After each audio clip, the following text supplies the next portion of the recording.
All right, what's going on, you guys? With you guys to another One Take Podcast. Happy Memorial Day. It is Monday, May 25th. It is actually Saturday, 23rd, the day of this recording.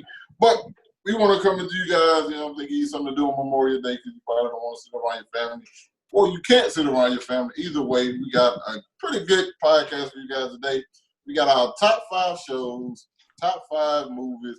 We're going to be talking about the new trailer from Christopher Nolan, Tenet, the Snyder cut, Emilia Clarke possibly playing Mira in the next Aquaman film, Demon Slayer. We're going to get into some anime with some Demon Slayer, the Dragon Ball Super manga that released last week, Avatar the Last Airbender, and we got something random for you guys at the end in which I don't even know about. First of all, we're going to start off with this top 5 shows.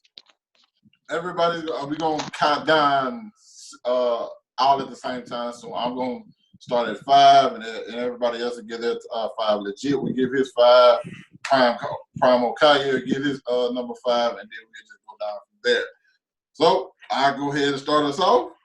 My number 5 show, which I could probably bet my life on it that neither one of these guys have seen, is Euphoria. If you guys have been a fan of my channel for a while, you know how much Euphoria helped my channel. Euphoria is a show that came out and completely took the world by storm. It is probably one of the most realistic depictions of high school. It is not for, even though it's about high school, it is definitely not for like small children. It is not something you want them to see because there's a lot of violence, drug use, sex. It's pretty much high school, okay? It's the perfect depiction of high school, and in which I'm accustomed to seeing a lot of shows kind of like softening it up. Euphoria, a great lead played by Zendaya, a great supporting cast, and I think just overall the show's phenomenal. Even though the show only has 1 season, and we were still waiting on season 2 because of like Corona pushed everything back. But I think once you know something's great, you just kind of got to give it its credit, and that's pretty much what I'm doing with Euphoria. Can I say something? Yeah, go ahead. I have no idea what that is. Of course, I had no doubt in my mind. No I've legit. You said before, I was like, I have no idea what that. I've legit never heard of that. Ditto. Ever. Yeah, don't know what it is. It's on HBO. It is a super good show. I'm telling you, it is one of the best shows I've seen. Well, it's in my top 5. I want to put it in my top, but there's a lot of shows I could put in my top 5. That's even like superhero shows, but I feel like Euphoria is probably the show that I got the most enjoyment out. Every single one of my Euphoria reviews got over 1,000 views, and like it was the night of, like it's just that high. But it's not like gonna take up all the time. You guys give me. I know. I have one comment on Euphoria before we move on to like one of our top 5 part. So it's season 1, right? Yeah. So okay, all right. I'll just mention it later. I mean, yeah, we never said the show has to be finished. We never said the show. I know, true. I was going off the mindset of a great show that started with a good season 1 that basically just turned into a fireball of shit by the last season. We know who I'm talking about. Well. That's why. Yeah. But you had 7. I feel like you had 7 great seasons in between that, and then right. Like that's not. Five, I feel like 5 great seasons. The last 2 were kind of but yeah, you're right. 8 Fred, your math is off. We had 8 seasons of Game of Thrones. Yeah. I feel like the first 5 were the best ones. After that, they started dropping the ball. Then you said the last 2. That's only right. 7. Oh, that's all right. Last 3. I said I'm just trying to. We ain't trying to let the word know you can't count, brother. I can't count, man. I can't count. I'll go next. So I got my list, and so number 5 for me may shock Fred, but not you, because I really think about like top 5 shows all time, and like you, I had to go to IMDb and kind of look through, and like I compiled a list of probably like 15 to 20 shows and kind of went through like rewatched, really like it. So number 5 for me is The Cosby Show.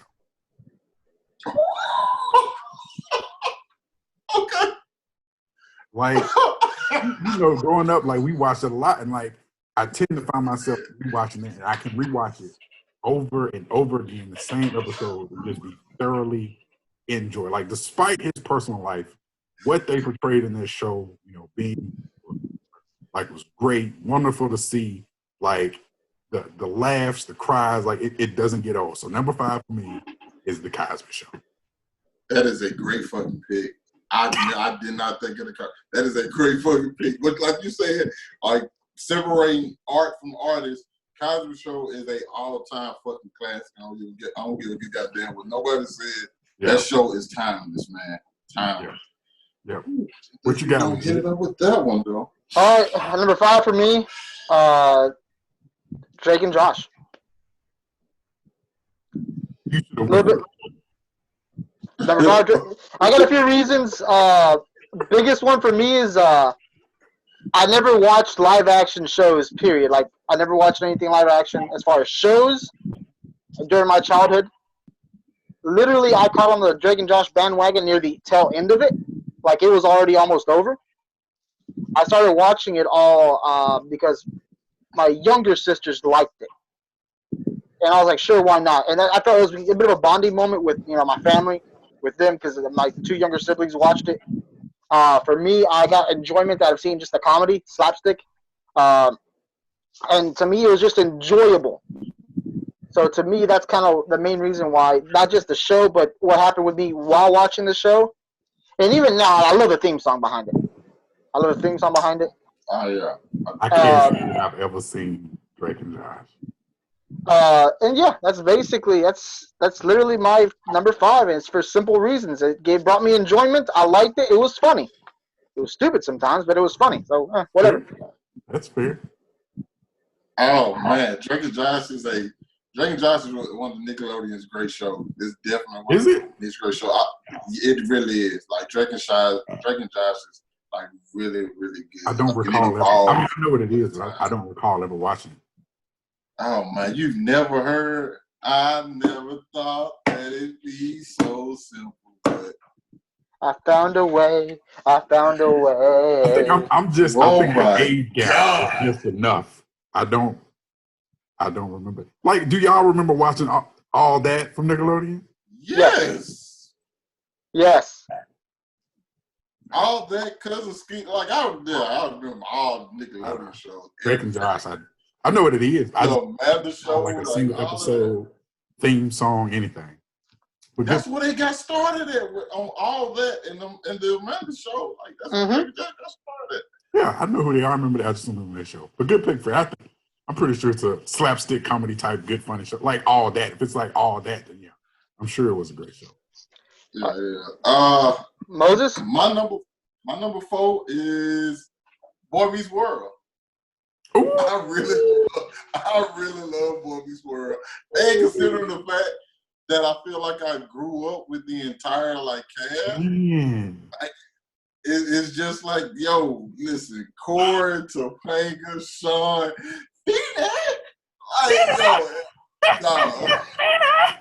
yo, I love that show. That show timeless to me. As it got as they grew up and got older and the show started taking more serious tone, like Sean's dad died and they got the check, Boy Meets World is highly underrated, but it's not underrated for me because it's my number 4. I almost hate that one didn't come to my mind because, like you said, we grew up watching and we grew up with it, into Meets World. I almost hate you had that one. That's a good one. That's a good pick. So my number 4, this was really tough to slot this in. But this show actually just ended. It's one I think I told you, one of the best shows I've watched literally from start to finish. Modern Family has been a staple for my family, my wife and my kids. I mean, since my kids have been born, me and my wife have been watching it since the beginning, for forever. Just ended. Great show. Laugh, cry. It's just a fantastic all-around show. I almost hate that it ended, but I feel like it ended on a good note. It was never a a show that I feel like went too long. It's like, oh, when are they gonna end this? Like, what's type show like good 10-year run, perfect show. Just recently ended a couple weeks ago. That's my number 4. Modern Family is great. If you haven't seen it, it's a good show. I've never seen it, but oh man, just off your word, I think I'm gonna have to check it out. Like, is it like a sitcom type thing? Yeah, it's a sitcom, right? Like, so it's Cosby Show, Fresh Prince type. Mm-hmm. But it's great. Like it's a really good. I'm gonna check it out. Never seen, heard a lot about it. I think I might have caught one episode. What's crazy? This is crazy. I think the last time I saw it on, cause is the wife young and the dad older? So it circulates between 3 families. Okay. They're all connected, right? Like they're all family. Like it's a grandfather, his 2 kids, and then they have their own separate families. And the grandfather's married to a younger wife. That's probably what you're talking about. But and they got gay neighbors or something like that. Yeah, they all are really close together. Like they're all neighbors. Yeah, it's no lie. Last time I saw it was I was actually watching with Uncle Vale. Like he just had stuff on. He had it on. That's how I know what you're talking about, because the wife is super fine. And so they didn't know like that. Yeah. So yep. That's I've seen 8 episodes. Good show. You should check it out. I think you like it. It's funny. Like that. Check it out. All right, legit. What you got? All right, number 4. Actually, another family-oriented kind of show. My Wife and Kids. It came off jumping off the Drake and Josh bandwagon. So literally, Nick and Knight started bringing back shows that were from the 90s, early 2000s. My Wife and Kids was one of them. I loved it. It was hilarious. It was funny as fuck. Literally, like, it was just. I gotta put that up there. It's hysterical, and I love, more than anything, I love how it wrapped up. It wrapped up kind of sort of breaking the fourth wall and kind of even saying, hey, Junior invented a show that made him, richer, made him, be successful, called My Wife and Kid. So I love the show. It was funny. Again, like, after Drake and Josh was over, I picked up 2 shows. One of them, which was My Wife and Kids, and the other one will be coming up later. That was a good pick. I can't even argue. That was a good pick. That's another show for some. I mean, the shows was hard to do. I mean, you could IMDb and have 56 shows that we've seen, in our lifetimes, the 2.5 decades we've all kind of been on this earth. That's a good pick. Like, I can't even just speak. Just laughing thinking about moments of that show. That's a good pick for him. It really surprised me him going that route, because I didn't see that come. Yeah, Fred, we didn't. That's why we had to. I didn't see. I throw it up. I mean, for me, it came like, it's just comedy. It's amazing, and I wanted that more live action entertainment. And there were other shows that were coming up. Like, again, I picked up watching, like, maybe even like other shows that were Nick related, but nothing that was, I feel like, more mature. Because I was mature at the end of the time Drake and Josh ended when I started watching it. And I wanted a little bit more of that mature content, I guess you could say. A little bit more real life. Okay. So, Angelo, we were doing our top 5 TV shows. Did you have some? Did you make a list? TV shows? I never really did. Okay. Honestly, I just watched cartoons, or I was outside in baseball, bro. TV shows, I never really watched any, honestly. Respect. We were just running through ours. Okay, my number 3. A new show that it's kind of, I ain't gonna say it's new. It's been on for like maybe 6 or 7 years now, and that's Brooklyn Nine-Nine. I discovered Brooklyn Nine-Nine, I want to say 2 years ago, and I have rewatched it from beginning to end at least 10 times within those 2 years. Wow. It was literally a point where I will watch it before I go to sleep every single night. I get enjoyment out of it. It's that great for me. It's one of those sitcoms, that something kind of sort of like The Office or Parks and Rec, but I just feel like it's way better than both of those shows. And it's just something that's lighthearted and it's fun. So I don't know about you, legit, or Angelo. I've actually never seen Brooklyn Nine-Nine. Heard great things about it. I've never seen a single episode. Not one. You've never seen one either? Not one. Yeah, I've seen commercials on TV and like ads online. I've never seen one episode of Brooklyn Nine-Nine. It's it's good. It's great. It's great. I love it. I'm not kidding. Like beginning to end, I'm all for it. Fair enough. No, we're just I don't know what happened to the shit. Go ahead, Kev. It's number 3. All right. I'm still here. So number 3. This was probably what was tough for me, right? Like picking between my top 3 shows, and this one is tough because it's a newer show. It's still ongoing, but the way it just kind of captivated me and my family. I think I've tried to get Fred to watch this. He ain't done it, but This Is Us, which is a new show. 3rd season just wrapped up. You talking about grown man, boo-hoo, tears, happiness, sadness, shock. Takes you through it. Like there have been very few shows from a realistic point of view. Like you can get into some sci-fi shows and whatnot, but from the point of view that this show comes from, like they season 1, 2, 3, they keep hitting with us. And that was tough to put that show at number 3 because it could easily be number 1. My top 3 can easily be interchanged, but this is my number 2. Man, I still ain't watched. I still ain't watched it. I don't know if I'm ready. I don't know if I'm ready to invest my tears and stuff like that. You know what I'm saying?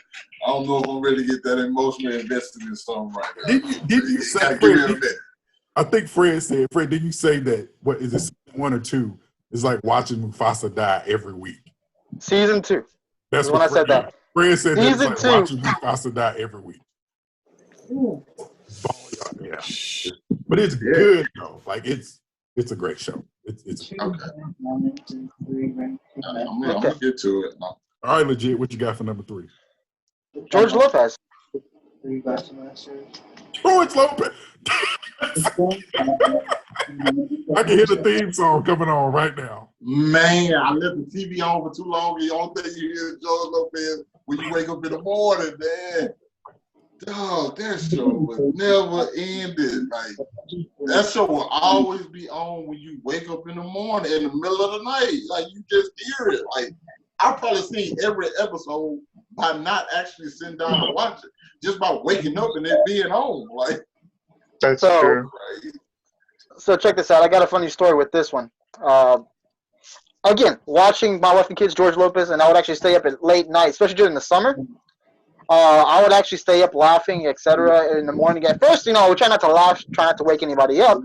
But it's been probably about 2 weeks now, and my parents noticed I was going to sleep really late. And then one night, I just started busted out laughing. I just laughing a lot all night. My dad came out and said, "What the hell's going on?" I'm like, "I'm just watching this show, and it's funny."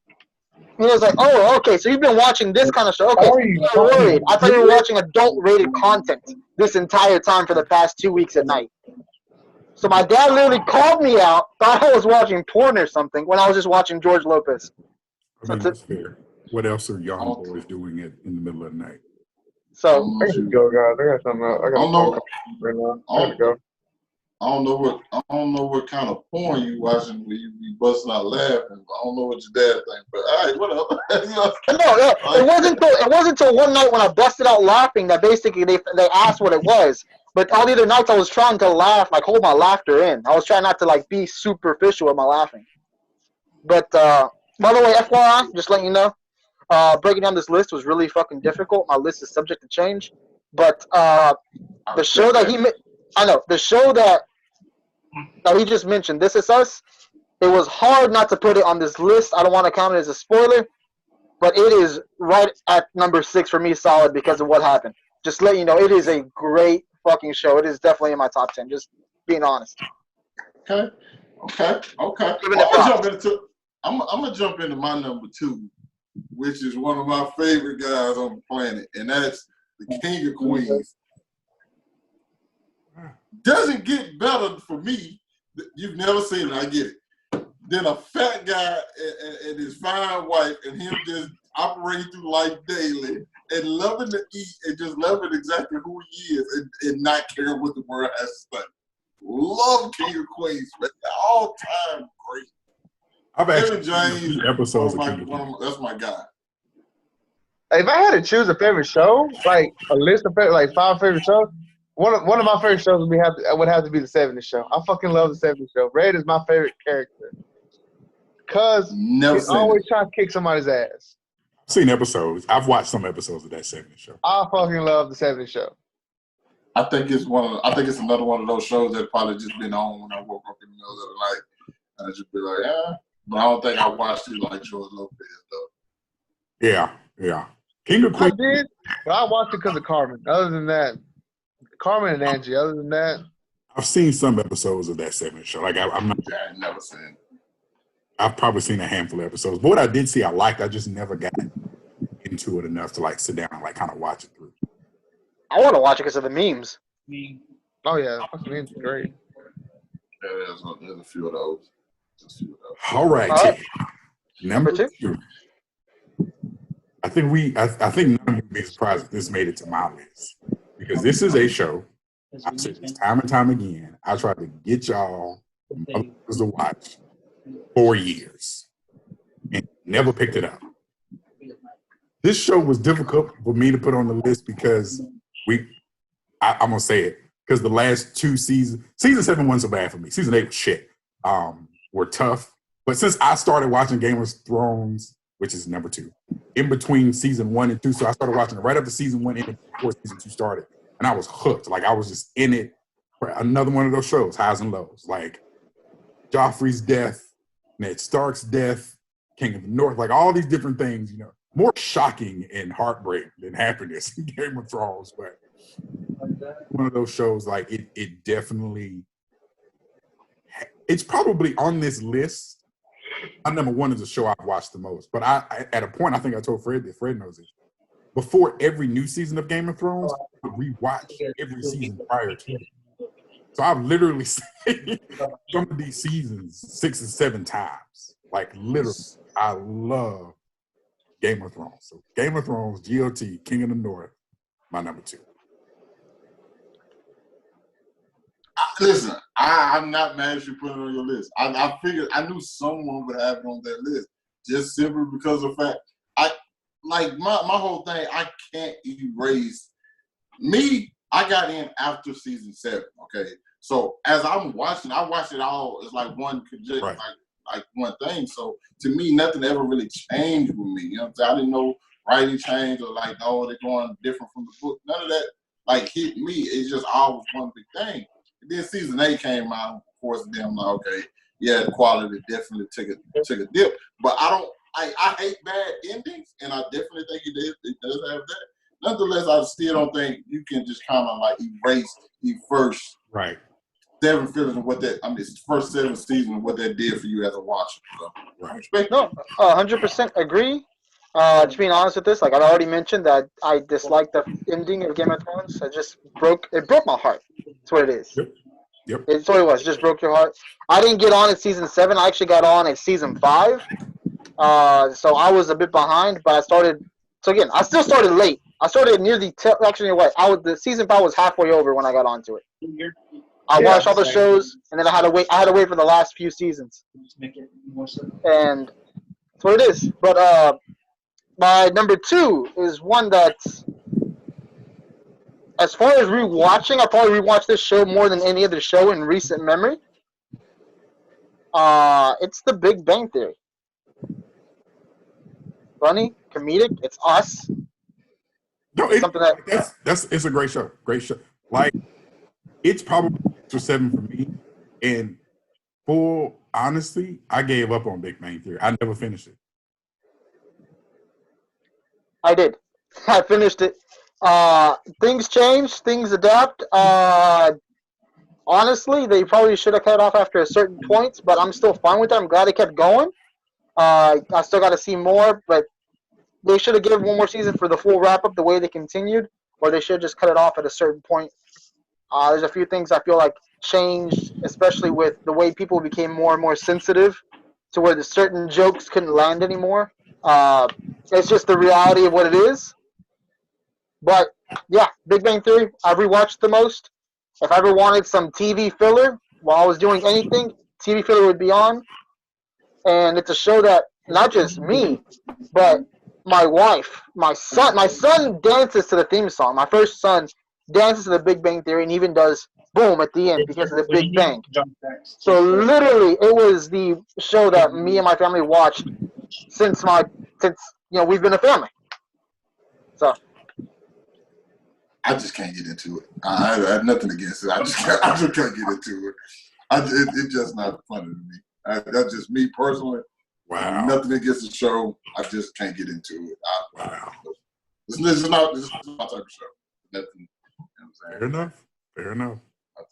Angelo, do you got another show you want to talk about? Oh yeah, the fucking Office, bro. Never seen it. Can't get Can't into it. get into it. Can't get Bruh. into it. Get into it. Oh, I love the Office. The Office is hilarious, bro. It's Can't get just into it. I know there's Like- people who are gonna be like, how? But like The Office and Yeah, like it's one of those shows everybody loves, except for like a few of us. I know people love it, and it is like cherished. But I can't. like I can relate to it because like where I work at, we have fucking retarded ass people. These guys play jokes on each other more than anything. When we do get work done, to be honest with you. And like I just feel like we can relate to that, and it's just funny all the way around. We have a good day, people are joking, we're getting work done, and it's just relatable, and I get a good laugh. I mean, come on, man. You never been in a workspace where you can just cut loose and joke around? You haven't, bro. yes, I have. I have been in that workspace. I can't get into the Office because of the lack of a laugh track. The lack of what? A laugh track. I've heard from people that basically it has no laugh track. I was trying to get into it at one point with my coworkers in my previous job. They said the Office is awesome, this and that. They said the only bad thing you might not like is it doesn't have a laugh track. And I was like, or a laugh reel, whatever you want to call it. Like whenever something happens, like a bunch of people would just start laughing. I don't know. I didn't never notice how much that was a staple in certain comedic shows until I tried watching something without it. It wasn't The Office I didn't watch. It was a different show that I watched with no laugh track. But it always made me feel more like, Could just be me. Okay. My number one is from my favorite actor of all time, and that's the Fresh Prince of Bel-Air, people. I don't think I really have to say pretty much anything about this.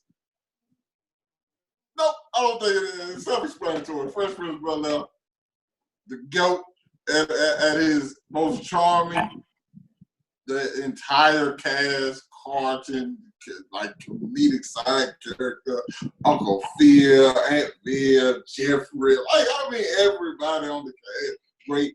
A lot of the episodes have meaning to them while still being funny. Like they cover like different topics, like racism, like being friends. It's just, I love the Fresh Prince. Like the favorite episode is probably the one where like his dad left and like he had that whole moment, that moment that makes you realize like Will Smith is a fucking superstar.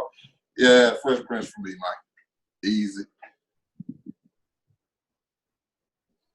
That's fair. I honestly would have been surprised if that wasn't your number one. I agree with that point. Like if that didn't come out your mouth at number one, I was probably shutting shit down. I would believe you're lying if you would have not chosen that. I just know you. Yeah, that's my shit. That's my shit. So I think I'm gonna cheat a little bit, and I want to play this because it's the theme song to my number one. I only think one of y'all will actually get this, but let's see if you do. Smallville. Yep. Yeah, detective was it? Is it NCIS? No. No, Angelo got it. Smallville. Smallville. Ah, Smallville. it makes sense. Smallville is my number one. It's not business. It's based on Clark Kent and him growing up and becoming Superman. So, and it being my number one is because it's the first show I liked that like I came into. So like I grew up and like, you know, Will Smith was already airing, the Cosby Show was already airing, Family Matters was almost on my list. Like all these shows were like all like, and outside of like cartoons, this was like the first real show that came on that like I tuned into like every Wednesday, Thursday night when it came on TV. It's about Clark Kent, like him growing up, like his troubles, like developing his powers, like and as a Superman fan, like 10 great seasons, ran a long time, wasn't one of those shows, like it set the stage for what is now like the CW Arrowverse. Like it set the stage for all of that. And was even included in the most recent what do they call it? Multiverse Crossover. Yeah. Right. He was even in there, right? So like, you know, that show set the stage for all of these shows to kind of succeed. And I think it's a great show from start to finish, you know, tells the whole Clark Kent like becoming Superman story, I think, in a great way. And I have rewatched it more times than probably any other show on my list ever. Great show. Smallville, my number one. Never seen it. And Never seen the episode. I've seen episodes. Well, let's sit. We're done. Wrap it up. Never seen a single episode. Can't do it. It's good. I've seen a few episodes. I haven't been able to finish it. He fucking loves Arrowverse, but you don't watch. What, Fred? What's the saying? DBZ. What's the saying? DBZ made way for the big three. Arrowverse made the way. Smallville made the way for the Arrowverse. It is what it is. I didn't start watching those shows like 3 years after they already been airing. So it's like I think I had told y'all to start watching that shit because like Fred was like, Arrow, you got to be like 18 episodes into the Arrow before it gets. as a matter of fact, I didn't start watching Arrow till after season 4. I want to say. So like, is it surprised I didn't watch Smallville? I guess not. I guess it's not. Heard great things though. Like lots. What can I say? My favorite show. None of you probably watch it. Oh, You probably know what it is. Oh wait, Atlanta's Doctor all the way, baby. What you mean? oh, it's actually true. Doctor Who is it for me? Favorite show by a mile. Literally, it is. Oh my gosh, I can still remember the first time I actually watched the show. Pokemon. It's got to be Pokemon. No, Doctor Who. Doctor Who. Oh, I've never seen Doctor Who.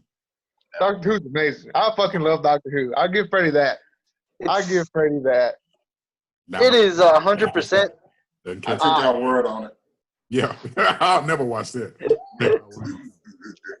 I literally have since the season got rebooted back in 05, which I didn't start in 05. I started a little bit later than that. I actually got to watching it.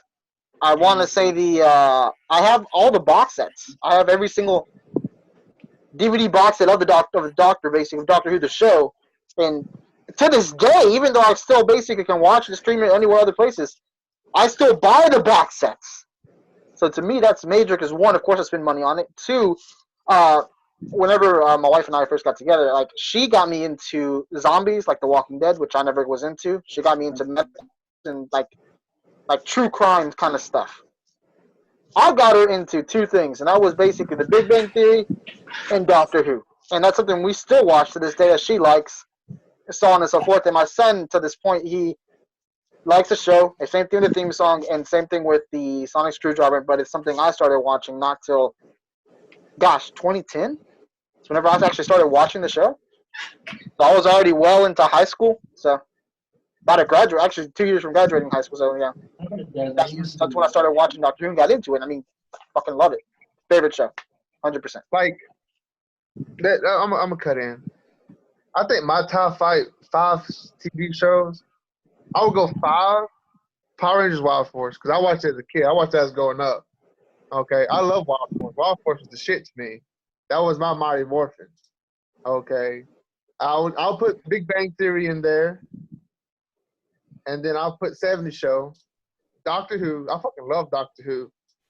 Okay, but my number one, that's hard because like I can't really think of a show that I've watched a lot, like, over and over. And Golden Girls. hey, don't fuck with the Golden Girls, man. No, that's what I'm saying. Like I see that over all the time I go over. That's my grandma, but I'll watch it with my grandma. Oh, Cops. I think my number one show, and this is I'm gonna take you back a little bit on it. Lavelle might know, but I don't know about the other two. But there used to be a show on Animal Planet called The Most Extreme, and like it's a personal favorite show because that's where I spent time with my great grandma before she passed away. Yeah. We'd watch that and eat a block of cheese with Pepsi. That was me and her. And I have memories of my great grandma who ain't around no more. So I have to say that's my number one show. I know it's weird, but That's fair. that's what we like. I actually still watch everybody got personal. You know, I actually still watch that from time to time on Netflix. But Like, I like You remember how they were like, well, if it was in human perspective, and then we had like the huge ass jaw or the big ass hands and shit. Yeah, I was like, yeah. that's retarded. That's just it's stupid. a good show. I actually like it. I've actually watched that show kind of all the way through. But Fred just called out what I was going to call my honorable mention. Shout out to Aunt Kathy. Golden Girls is my honorable mention. yeah, Golden Girls all time great. Got the whole DVD box set. Every episode. Like it's funny Yeah, you say really that. so. We recently we watched Golden Girls, I think late last year. Like we sat and just like rewatch. It was on Hulu, I think. And we rewatched Golden. It's a fucking fantastic show. You can't go wrong with it. Yeah. Betty Wall? No, every episode. No, every episode. Yeah.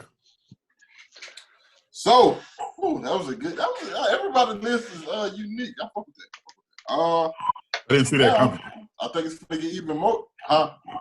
I didn't see that. Like our list was super diverse. I wasn't expecting that. Super. I expect this probably one to be diverse. I think the movie's gonna be more similar. This is. I think in a way. I think top 5 movies. We'll jump off. Go ahead, jump off with my number 5. Wonder Woman. She's my favorite on-screen hero out of everybody. And like every time I watch that movie, a certain part I just get chills. Like when she first puts the brushes together, that like the No Man's Land scene is like I love it. Man, I really love that fucking movie. I've probably seen it. How many times I saw it in theaters? I've forgotten how many times I've probably seen it just in general. I love Wonder Woman. It's fair. I don't think any of us here can argue with that. Like it is a great movie, dialogue, and from a cinematic standpoint, like we can't argue with that. Like it's a great movie. It is. Yeah, very much so. So, number 5. Oh, shit. Out of your book, cuz my boy Will Smith, Pursuit of Happiness is my. Listen, movie like when I thought about like movies that I've watched, and, like, had an effect. So I put movies in 2 categories: movies that I can watch over and over again, and movies that are like so good, so rememberable. I don't have to watch them again because I literally remember it from start to finish. Pursuit of Happiness is. I've probably watched it 2 or 3 times in my life. Like I don't have to rewatch. Every time I see it, it's like, oh, I remember that whole movie. It's a great movie. So Pursuit of Happiness, Will Smith, your boy, number 5. I'm gonna hold off anything I have to say about the movie until later. Okay. Understandable. I might as well start the train now. Marvel, Civil War.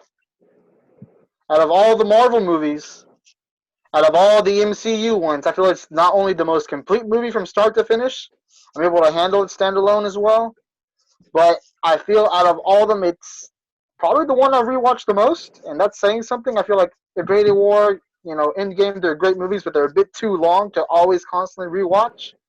They're great, don't get me wrong, but just the tension and everything going up, we did have some build up with the characters, introduction of new characters. I mean, Civil War introduces the Black Panther and Spider-Man in one shot. I mean, I got Civil War, number 5. Nothing against that at all. Let me get Nothing against that at all. Number Great 5, explanation too. Number 5 for me, and I say this with little regret because it should be higher. And I'm gonna be like my brother over here. I'm gonna take a page from Big Dog. I'm gonna have to say Independence Day. I fucking love Independence Day. That's one movie I can rewatch and know everything, and then watch it again, and I'll be happy with it. Independence Day, Will Smith, bro, he did that shit. Him and I mean, you can't argue with that. Let's be real. Will Smith movies can be all of our top 5 movies. Yeah. Okay. I really like. I really love Independence Day, and like, I remember when I first watched it, I was just like, damn, like this shit is getting fucked up. Like I didn't like. I had always heard about it. I think I was really late watching Independence Day, so when I ended up seeing it, I was just like, shit. Well, fucking, we gonna punch the alien in the face. like it's just, yo, that's a great one. That's a great one. Even though Fred still haven't seen it, but we'll talk about that another time. My number 4, yeah. See the last 30 minutes of it. Thank you very much. Not the same. My number 4 is The Dark Knight Rises. Oh, Wow. Man, listen, man. Bane, Batman, Catwoman, which is my favorite depiction of Catwoman. I know a lot of people love Michelle Pfeiffer. Anne Hathaway. Did he leave? The Dark Knight Rises for me is my shit, man. I like a badass villain, and Bane is definitely that. Took over the whole city, like the scene where he tells tell the people who, and he just snaps the guy's neck. Everything about it, every speech, there's so many quotables from it. Dark Knight Rises is number 4, man. Dark Knight Rises is good. I No agree with arguments here. Like, I think the thing about that movie that makes all of those movies really to make them great is like they could have easily been standalone movies. Like, they didn't have to be trilogies. Like, that movie stands on its own. It doesn't need the first 2 things. So yeah, it's a great pick. Great pick. Put it on number 4. Yeah. Yeah. Y'all, some of y'all may not have seen this movie. I'm going to go to the mushy side of myself. Okay. My number 4 movie. Like, this could have easily been my number 1. Traveler's Wife. Oh my gosh! Yes! That is a great fucking movie. When I thought about my all-time favorites, like there were 3 movies that came to mind, and I kind of had to reorder them. Even though this was number 4, this one I knew was going on the list. Got Rachel McAdams, Eric Bana. It's not even. It's a romantic. It's not even a comedy. You couldn't even call it a rom-com. It's just a great story, great dialogue. Like, it is a fantastic. Have not seen it. It is tragic, but it's good. Right, tragic but good. Like, it's kind of like a bittersweet type ending. But I'm not gonna get into it. But Time Traveler's Wife is my number 4. Never seen it. Oh my gosh, I feel so bad that I forgot about that movie. Like on my top 5, definitely yes. Like you talked about, like I don't own a lot of movies. That's one of them. I own it too. That's what I'm saying. I own that movie too. Yep. Every movie on my list, I own it. Not a lot of movies I own. Yeah, and every movie on my list I own. But yeah, I own that movie. Nope, never seen it. On DVD. It's not even like Blu-ray. Like it's on like on DVD. Yeah. Did I? I'm be on the lookout for it. It's gonna come some stream soon. All right, legit. All right, so we're number 4, and this is just the fanboy in me a bit. It's a bit of something that everybody loves here, as far as I know. Revenge of the Sith. Revenge of the Sith. I have to put some Star Wars. Seeing Anakin turn, it's the most emotional point to me. It is the best Star Wars movie. We've had this discussion before. That's just my opinion on it. Not an opinion. It has the best.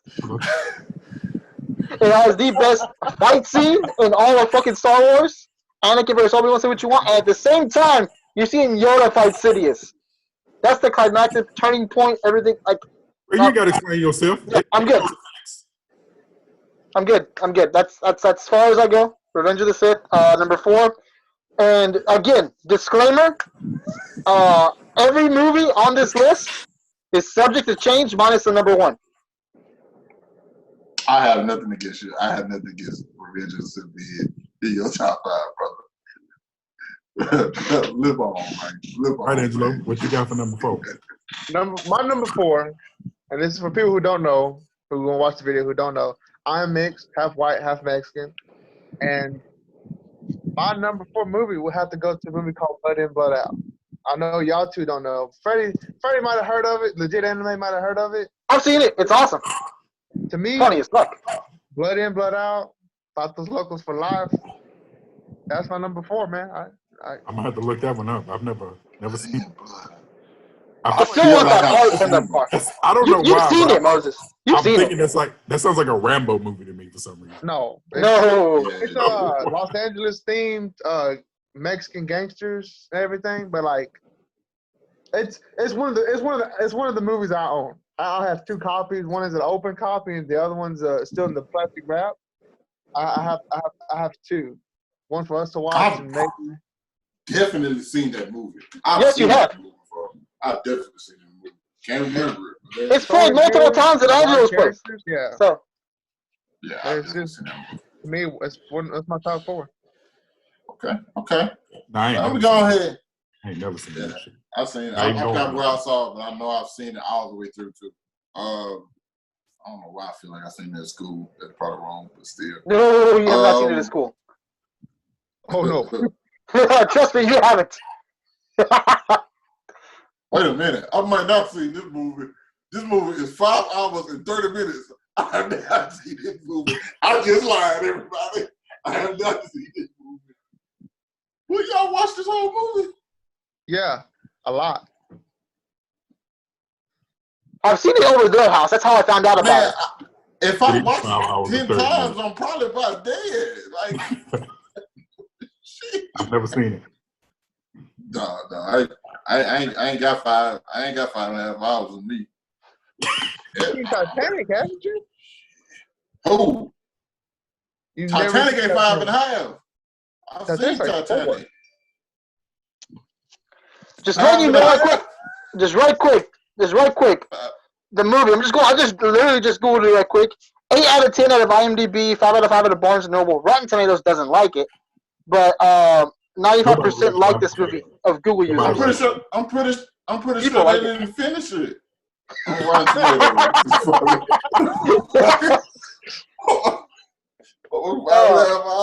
God damn. I might have seen it 30 minutes of it. I know I done lied to y'all. But listen, I'm going to go ahead and give y'all my number 3. Don't disappoint some people. Because I know a lot of people think this movie deserves to be higher, and it really does. But it's The Lion King.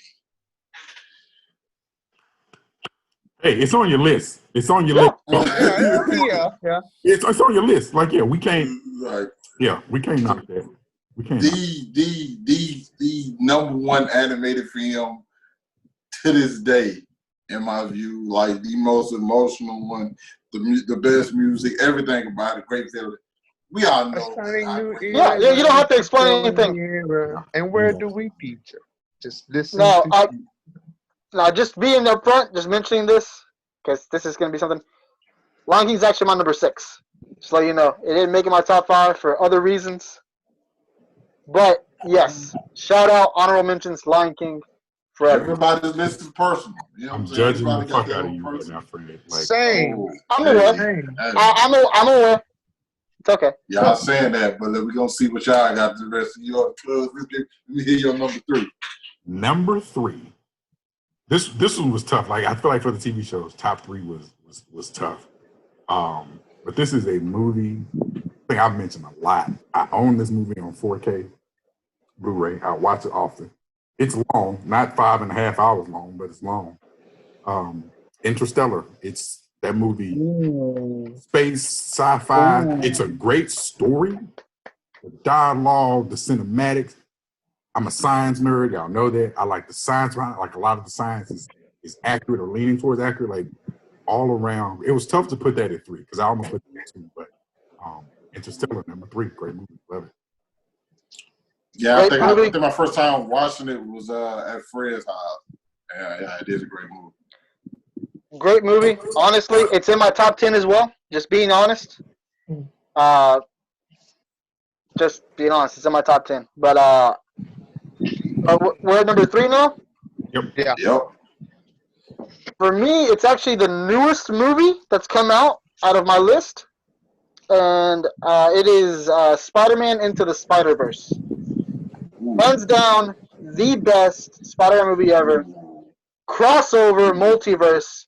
The music, the soundtrack has one of the best soundtracks in like recent history, recent memory. I'm a huge Spider-Man fan. Like honestly, I was debating on not wearing this headpiece and wearing my Spider-Man mask the entire time because of that movie. But being completely honest, it's what it is. It is and my number 3 because of again my list actually has a theme to it, and that's the reason why Lion King came in number 6. But I'll explain it at the end. But yes, Spider-Man number 3 for sure. I fucking love it. Great movie. Great fucking movie. It's probably like one of the few Spider-Man movies I really like. True. Okay, for me, number 3. Let me say this first. Lion King's not on my list, but because that is a given like regardless, in my opinion. Like if you don't like Lion King, something's wrong. Okay, and this is a personal list. And number 3, y'all gonna fucking be mad and be judging the hell out of me, and I don't care. We'll fight about this. But number 3 for me is Fault in Our Stars. I fucking love that movie. Never seen it. It's a chick flick. What is it? Fault in Our Stars. I can't. No. Oh, I fucking love that movie, bro. I don't know why. It hits a bit too close to home for me. It hits a little bit too close to home for me. I've never seen it. I understand that. It's like, look it up. I don't want to ruin it for anybody who's gonna watch the video, but like, it's not 5 hours long. I can tell you that. Yeah, I've never seen it. I don't think. How have you never seen it? Like I've heard. I talk about it all the time. I've heard them talk about it. I've just never seen it. Again, like I said, it is again, it hits too. I'm not gonna say it's not a good movie. It is a good movie, but for me, it hits a bit too close to home. I'm just not. I don't know. That's just basically me. It's a romance drama. I'm more of a rom-com kind of guy. You know what I'm saying? Me too. It's just Falling on Stars, bro. It's just it has a very unsuspected ending and everything. It's just I was like, dang. Great fucking cast too. Great fucking cast. Oh, I definitely recommend it. Oh, I'm like it's 213. I'm seeing when I got a spare 220 or 230. I'll knock it out. But speaking of 2, my number 2 is The Dark Knight, man. The Dark Knight comes in at number 2 for your boy. The quintessential Batman film. One of the best on-screen depictions of the Joker. Yeah, I mean, what can you not love? Okay, what can you not? It's The Dark Knight. I mean, everybody knows The Dark Knight. I can't say nothing. Neither can I. It's definitely in my top 10. I can't argue with that. Yeah, I can't argue. So we're on 2. Yeah. Yep. So number 2. This may shock y'all. This for me is the greatest, the best of the superhero, anti-superhero, like whatever you want to call it, movie. It's my favorite. I think it's the best. It goes to the category I've literally only ever seen one time. and Fred is when we went to go see it. I own it on 4K Blu-ray, and I've never owned it. Made my wife watch it without me because I couldn't watch it again. My boy, okay. I knew it. I knew it. Oh, I yeah, knew it. that's good. I Yeah. knew that was on this list. I just didn't know where it was at. I knew it was on the list. I just didn't know where it was at. Logan, One of the greatest. He's my Marvel Superman. Like that's we watched X-Men Origins, the cartoons as a kid. Like when the movies came out, X-Men and like I've just watching that movie. Fred, he was in there. It was the best X-Men movie, period. It got me, and it's for me like I think my greatest superhero film. Like it was tough not to throw a Superman movie on there just like out of bias for Superman. I can throw Man of Steel on here, but like that would just be like because I'm a Superman fan. Like anything with Superman in it, I really enjoy. I had to think about like story, cinematics. Logan was tough. Yeah, Logan. You can argue Logan's the greatest comic book of all time. And you will have a valid argument. You know what I'm saying? It's fantastic. Like all throughout, and probably one of the ones that shows the most highest stakes were like shit's real, like the emotional moments, especially at the end where you know what I'm saying. You just think back to like X-Men, where Wolverine, where she told him like, "Yo, you're gonna die with your heart in your hand," and it wasn't even speaking literally. It was like it was speaking figuratively. He holding her. She's holding his hand as he dies, man. I definitely cried just then. Yeah, that movie's tough. I've literally only seen it one time. I've never seen it more. I just can't do it. I've seen it more than once. I love it though. So number 2, this is actually a personal choice for me. Very, very personal. Everyone's person. Trust me, this one you might have heard of it. I don't think you actually would have seen it too far, and I don't think for sure it's not on anybody else's list. It's actually called Kiki's Delivery Service. Oh, seen it. Have y'all? Yeah. Okay. But for me, basically, it hits very close to what I like because of the simple fact is it was the first anime movie that wasn't anime action. It introduced me to a new genre of anime, and not just that, in movie form and everything in general. It made me expand my horizons as far as that goes. Literally, I just love the movie, the pacing, everything in general, even the art style. Just amazing overall. Number 2. Yeah, Kiki's Delivery Service. I think one. Oh, I forgot that we wasn't separating movies. I'm the one who actually even said that myself. But yeah, Kiki's Delivery. I think what's the name still a little better for me, or animated anime films, and that's probably A Silent Voice. That movie made me cry like a fucking baby, or like Your Name. You know what I'm saying? But like Kiki is like definitely like one of the great all-time anime films and films in general. If we're being honest. Angelo, what you got for number 2? Number 2, easy, baby, easy. Let me ask y'all this: what is y'all's professions? I gotta give it to 300. The first 300. I fucking love that movie. That movie is just good to me. Sparta. Oh, he kicked the shit out of old boy. Okay. I can't defeat that. I mean, you gotta look at it. It's just I like it through and through. I'm hyped from beginning to end. Even when they died, and they're like, "Oh, you killed 300." Okay, that's not even the main force. He was taking a walk. Remember that? Oh boy, took a stroll with 300 people. That's gangster level right there, in my opinion. No disputing that. I love that movie. Yeah, it is, guys. Damn, my hand gets. Oh, so we down to the number 1s. All right, Will Smith, give it to us. Yeah, I mean, what's the point? I mean, I said it earlier. It's Pursuit of Happiness. You know, I cry every single time. Okay, it's what I live life for. At the end of whenever I leave this planet, I want you to just one day I want people to be able to say, "Well, he died happy." Only thing I'm searching for in life is pure happiness, and that's it. Before I go, I want to have that same clap in the middle of fucking Times Square with a whole bunch of people around me Well, it don't matter. At that moment, I know I'm experiencing pure bliss and just happiness. Dog, I fucking love that movie, man. Yeah. Oh, man. I fucking love that movie. Well, obviously, I love it. It was my number 5. Like you could easily interchange that, like throwing them. Like it's just, it's a great movie. It gets me. Damn, that movie gets me every time.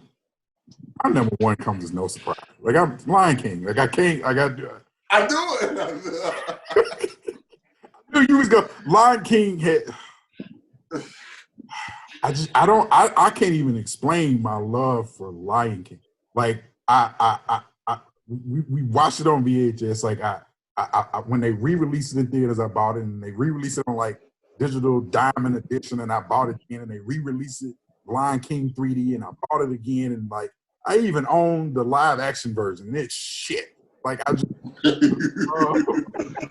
love Lion King. Like, and you know, I can't remember what someone asked, like, why do you love Lion King so much? Like, growing up as a kid, Simba was the only boy prince Disney had. Like, who had his own story. Like, you knew it. Like, he's not Prince Charming. Who secret? Like, he got his own story. It's about him. And then lions are my favorite animals. Like, I love lions. It's my favorite animal. So you can't.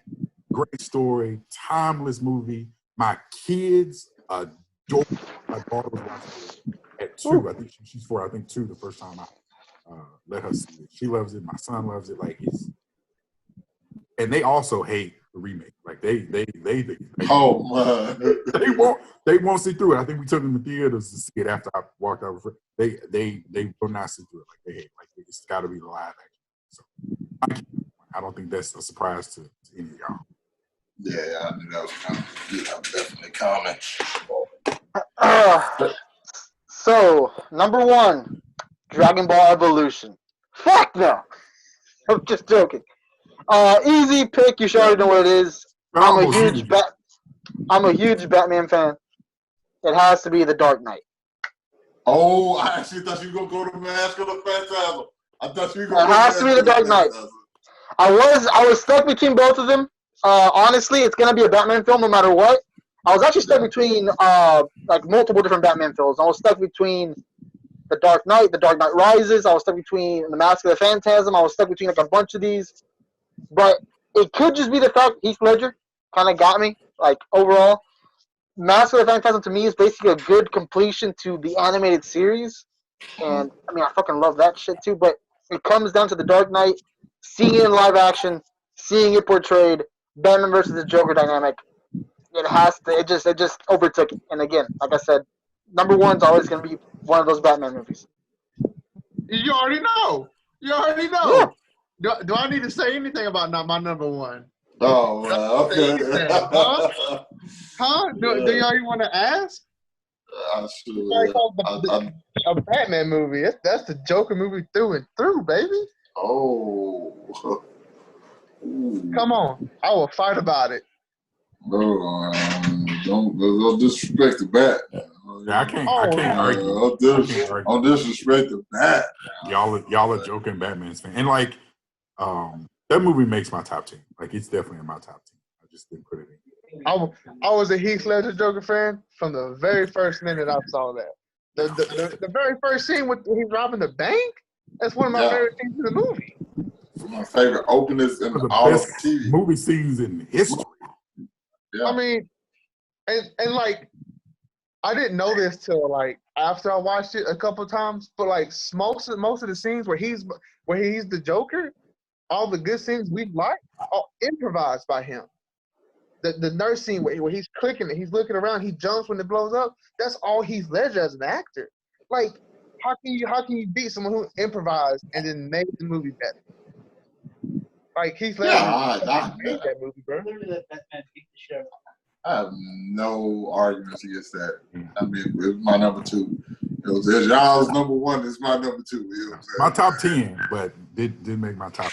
I do want to say honorable mention, taking it way back. This is also my top 10. Will probably shock y'all. The Land Before Time. Oh. The original, not all them remakes and bullshit. The very first. They had like 7 of them. Yeah. Yeah, shit, it's like 7 of them business. The original Land Before Time. I know these motherfuckers supposed to die by now. You can't. I love those. We love those as a kid. So yeah, that's like, Yeah, hell yeah. 1 second. Hell yeah. Can we just take a moment of silence for the voice actress of Ducky who actually died as a kid, abused by her dad? Yeah. Damn, man.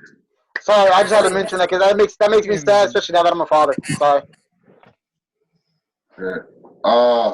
Okay. Well, this that was good. That was definitely over an hour, almost an hour on just top five. But we're gonna run through and then everybody check out the Tenet trailer. Yeah, I saw it. So y'all give me y'all thoughts because I did a reaction to it, and for the people who didn't see my reaction, I don't necessarily. It looks good, yet I necessarily don't know what the fuck is going on. Simple as that, man. Yeah, I'm not even gonna say. I'm gonna be fun. I want to look on YouTube. That was just when you asked like, what do you think about the Tenet trailer? I have no idea what the fuck is happening. Okay. Like, it's Christopher Nolan, so I know it's going to be, from a cinematography standpoint, it's going to look amazing. Like, you already know that. And I think the story is going to be really good. It's just, I think the story is too deep to get any information out of those little mini trailers. You got great actors in it, right? Like, we got John Watson, which is right. We have Pattinson, right? We kind of get to see him before his Batman debut. I think he's a great actor. I like Twilight. So what? Sue me. I don't care. We got I can't call his name. He played Alfred in The Dark Knight. I don't know his actual name. If you asked me, I would have got it. Sir Michael, is it Sir? What was it? If you wouldn't have fucking asked me, I would have been able to answer. I can't get it. We have a fantastic cast. We have a fantastic cast. Oh, that's pissing me off because I'm supposed to know this. Yeah, I don't know. Fuck. Oh, this pissing me the fuck off. This pissing me the fuck Michael off. Caine. That is not no fucking Michael Caine. Michael Caine. Yeah, yes. Fred just looked it up. That's how he knows. It's fucking cheater, man. We don't do that. It comes to you. You don't I had to look it up. No, I wanted to get out of it. Okay. Oh, all right. Anyway, go ahead. Is it really Michael Caine? It is Michael Caine. I didn't know. Yeah, it's Michael Caine. Put it like this. Honestly, it gave me some. I think he said, "Give me Dark Knight vibes." I'm not sure if it's because of again, Sir Michael Caine, Pattinson. Do I sound funny? Pattinson is in there. Just the theme of time travel and everything else that was mentioned in the whole thing, it just caught my interest. And honestly, seems to me like it'd be a hash patch of different kinds of movies, different kinds of themes put together. Is it time travel though? And they mentioned time travel. They mentioned different. They mentioned a lot of different things. Being a part of like deja vu or some shit. Like, yes, I know. I don't know. I know they mentioned time travel. It's almost like reverse. I don't know what it's called. No, the way it's trippy. What I picked up was this. I rewatched it a couple of times, honestly, because it threw me off. It gave me Inception vibes, obviously. Well, obviously Christopher Nolan, but the biggest thing was this. The guy, the line that stood out to me was at the end. The guy said, "Since we came back, the timeline that we came from is no longer going to exist. So we're rewriting history. So basically, I'm going to cease to exist, but I'm doing this for a reason." That's kind of the line that stood out to me. Or that's what I interpreted from that small snippet. But again, it's like a lot of stuff at once. I definitely want to watch it. Yeah, I think a girl, one of my subscribers, like gave me her take on it today, and I'm pulling it up now because like I'm like, yo, it looks good. I think it's gonna be good. It's Christopher Nolan. It's highly anticipated. I think him, Quentin Tarantino, and call it Martin Scorsese. Oh no, dog, I can't answer my phone right now, brother. I'm busy.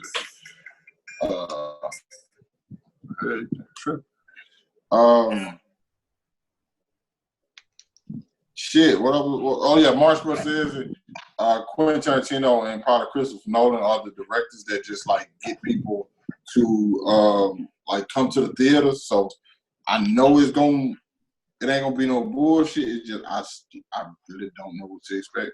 Why doesn't? Okay.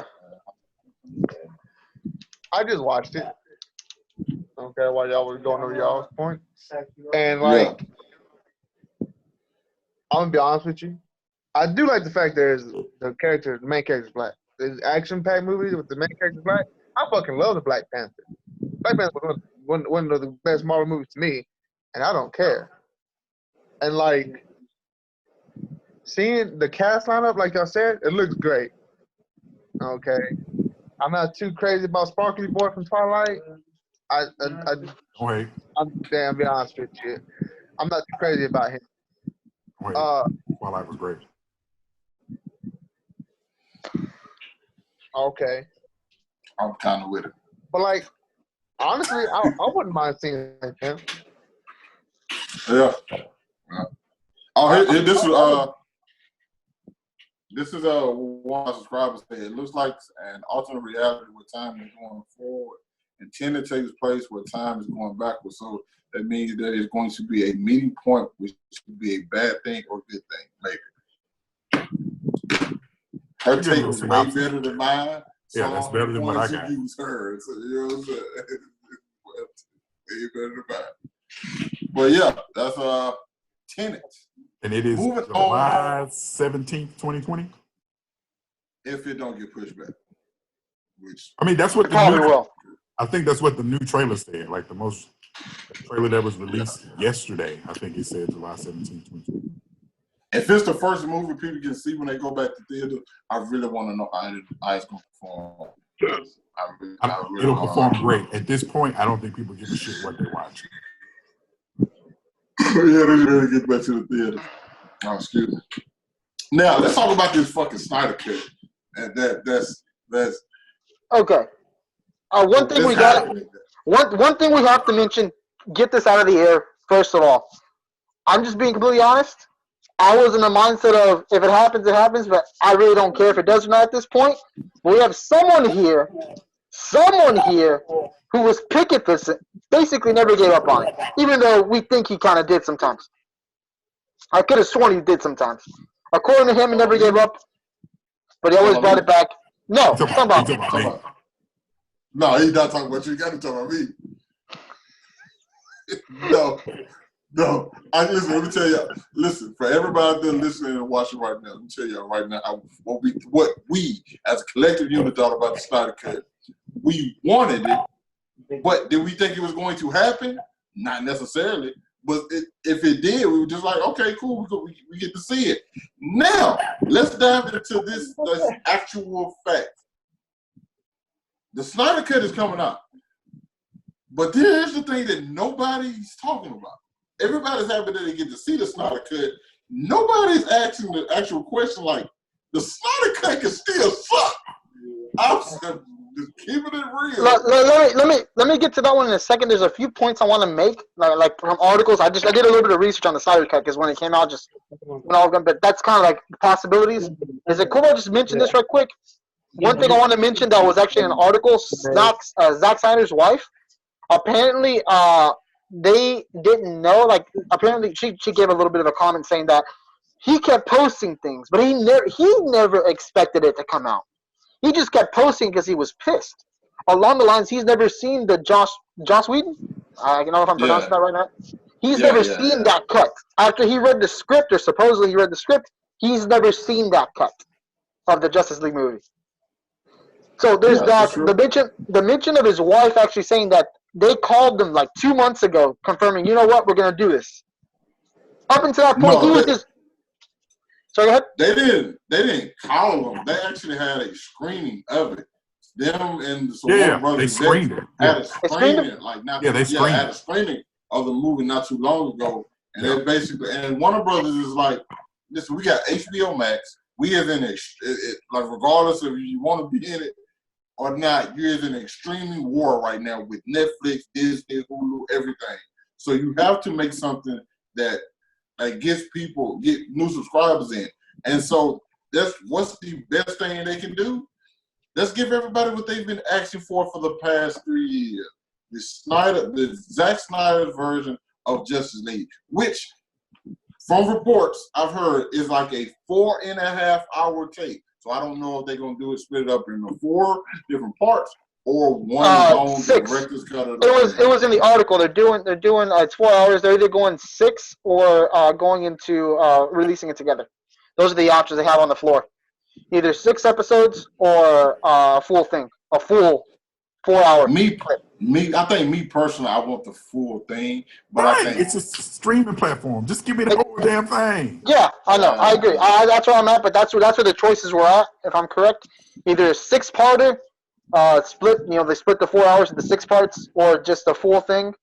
They also mentioned that they're investing an extra $20 million, I believe, into the 20 to 30 million. 20, 30 million to finish the effects, basically.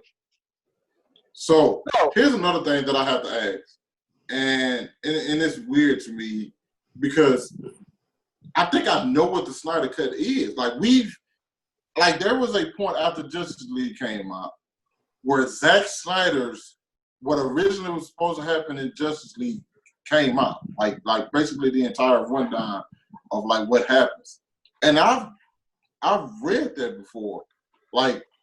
Fucking Cyborg's supposed to die and shit. Like the one that came out. The one that came out wasn't the full 4 hour one. The one that I believe came out was the one that was appeasing to the directors, to the board of directors of the company of what was it, Warner Media? Because originally he made 4.5 hours long movie, and then he went to them and then basically had to cut it down. So he brought it down to 2.5 hours where they settled, and that's, I believe, what was released. So we're still getting even more than was posted. The movie we got was 2 hours. So they cut a lot. Like, even when they asked, I've seen people ask him about, like, certain things about Justice League, and he'd be like, wait, what? I've never heard of that. Like, that wasn't in my version. You know what I'm saying? So I know his stuff is going to be different, but my question is, here's the thing. You add Darkseid, you probably add the Green Lanterns, you probably add Martian Manhunter, but that wasn't going to be shown in the movie still. That's just going to be little hints of like basically stuff that you'll probably hope to see like in a future movie. Not only that, you still have essentially the same storyline with Steppenwolf. Like, I don't care how much longer you make the movie, Steppenwolf is still going to be Steppenwolf. No, yes, but I don't want to make it sound like I'm like shitting on the Snyder Cut because I'm happy to see it too. But like I feel like there's certain stuff, no matter how much longer you make the movie, it's not gonna change. Now, again, I'm going off just things that I've read in different articles and just a couple of things I've mentioned. But from what I've gotten so far, is the fact they've mentioned is the fact that it's a different movie. Even Zack Snyder's had mentioned it was a different movie, and I was like, to me, it didn't make sense because it was like, how do you know it's going to be a different movie if you've never seen the Joss Whedon movie? But apparently, it's because he's read the script or knows the outline. Well, but no, I think Cuz just said it. He knows it's going to be a different movie because, like, he doesn't have to see it. If people are tweeting him, asking him questions, he knows what he wrote. And if they're asking questions about the Joss Whedon movie that he knows, then that's not the same movie. That's how he knows it's going to be different. Okay. So that's the thing that was confusing to me. But aside from that, I also got not the mindset, but as far as from what I've gathered anyway, it also comes down to the fact that they're changing the score. They're changing, what was it? Aside from the score, they're changing something else to happen with the movie that's going to make it be different. I saw that they're adding some dialogue. Yeah, they're adding different things. I did see that as well. So, I mean, it's going to be a different movie. How different? No, but different. That's what I want to know. Like, because I know Junkie XL did the score for the one that we got, and I think Hans Zimmer's going to do the one. Oh, I don't know, but that's who initially. Isn't that backwards? Is that back? I thought that was backwards. I thought Junkie XL did it for the original one, then they switched it. I don't know. Nah, I think Junkie XL did it for the one we got. And I think Hans gonna go back and I don't know if he's gonna go back and do it or how they gonna do that. It's just mind blowing to me. Grant, I'm like I said once again, I'm happy to see this version of it. It's just I feel like Zack's movie is a lot of movie. Now, if this cut makes everything in BVS that we saw in BVS make sense, I'm going to be happy, considering the fact that, like, hey, like the nightmare scene with Superman and all that. Yeah. That makes sense. I don't think it is. The reason I'm saying I don't think it's, remember back then when he made the movie, it was part 1 of part 2. So he made it of part 1. So that's what things got cut off. It was gonna be a 2-parter. So that's why I feel like this movie is gonna leave us wanting more at the end, which we can technically not get, but we probably might get as long as this movie does good. And, if it does good, anything's possible. We can so get I want to ask you guys, right? Let's say that for whatever reason, shot in the dark, this movie, if it sucks, if it bombs, nothing changes, right? Nothing changes. Let's say it comes out to raving critical success from fans, critics. Does Warner Brothers try to change the direction? Because I just actually read a rumor, I think it was this morning, Henry Cavill may be back in talks to be Superman. Yes. Now pivoting from Supergirl back to Superman, right? If this movie comes out and people are like, this is what we wanted, this is what we thought we wanted when we were thinking about the Snyder Cut.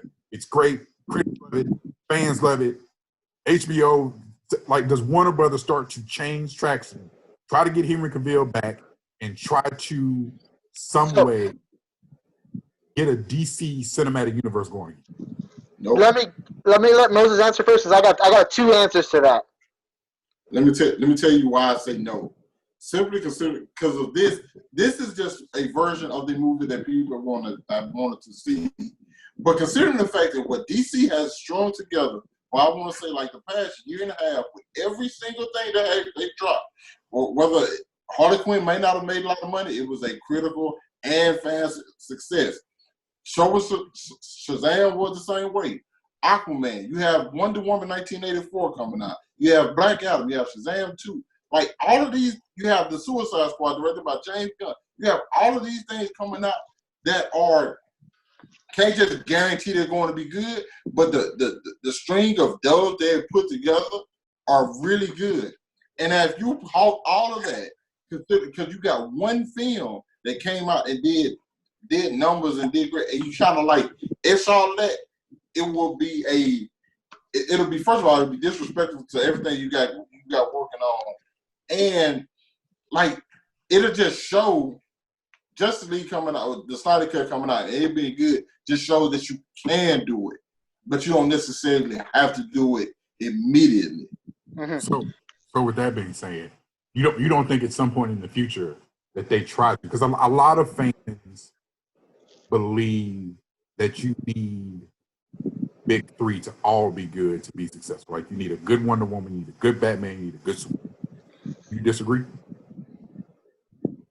I do.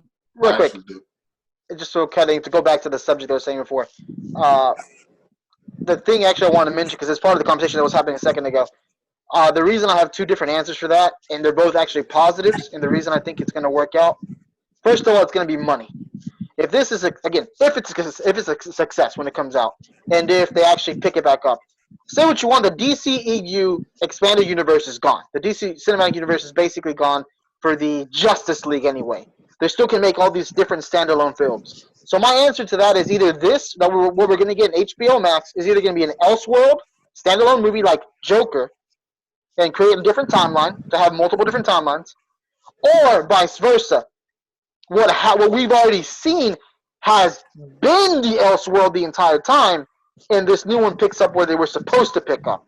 By bringing the DCEU back, now that they have more time, they have more successful movies under their belts that we know we will like. What I'm basically saying, it's going to be a win-win for money as long as it works out. If it works out. Those are my 2 answers for like that. That's if it works out. Let me go in on basically what you said. If this movie if Snyder comes out and is successful, it still just continues with what we already got.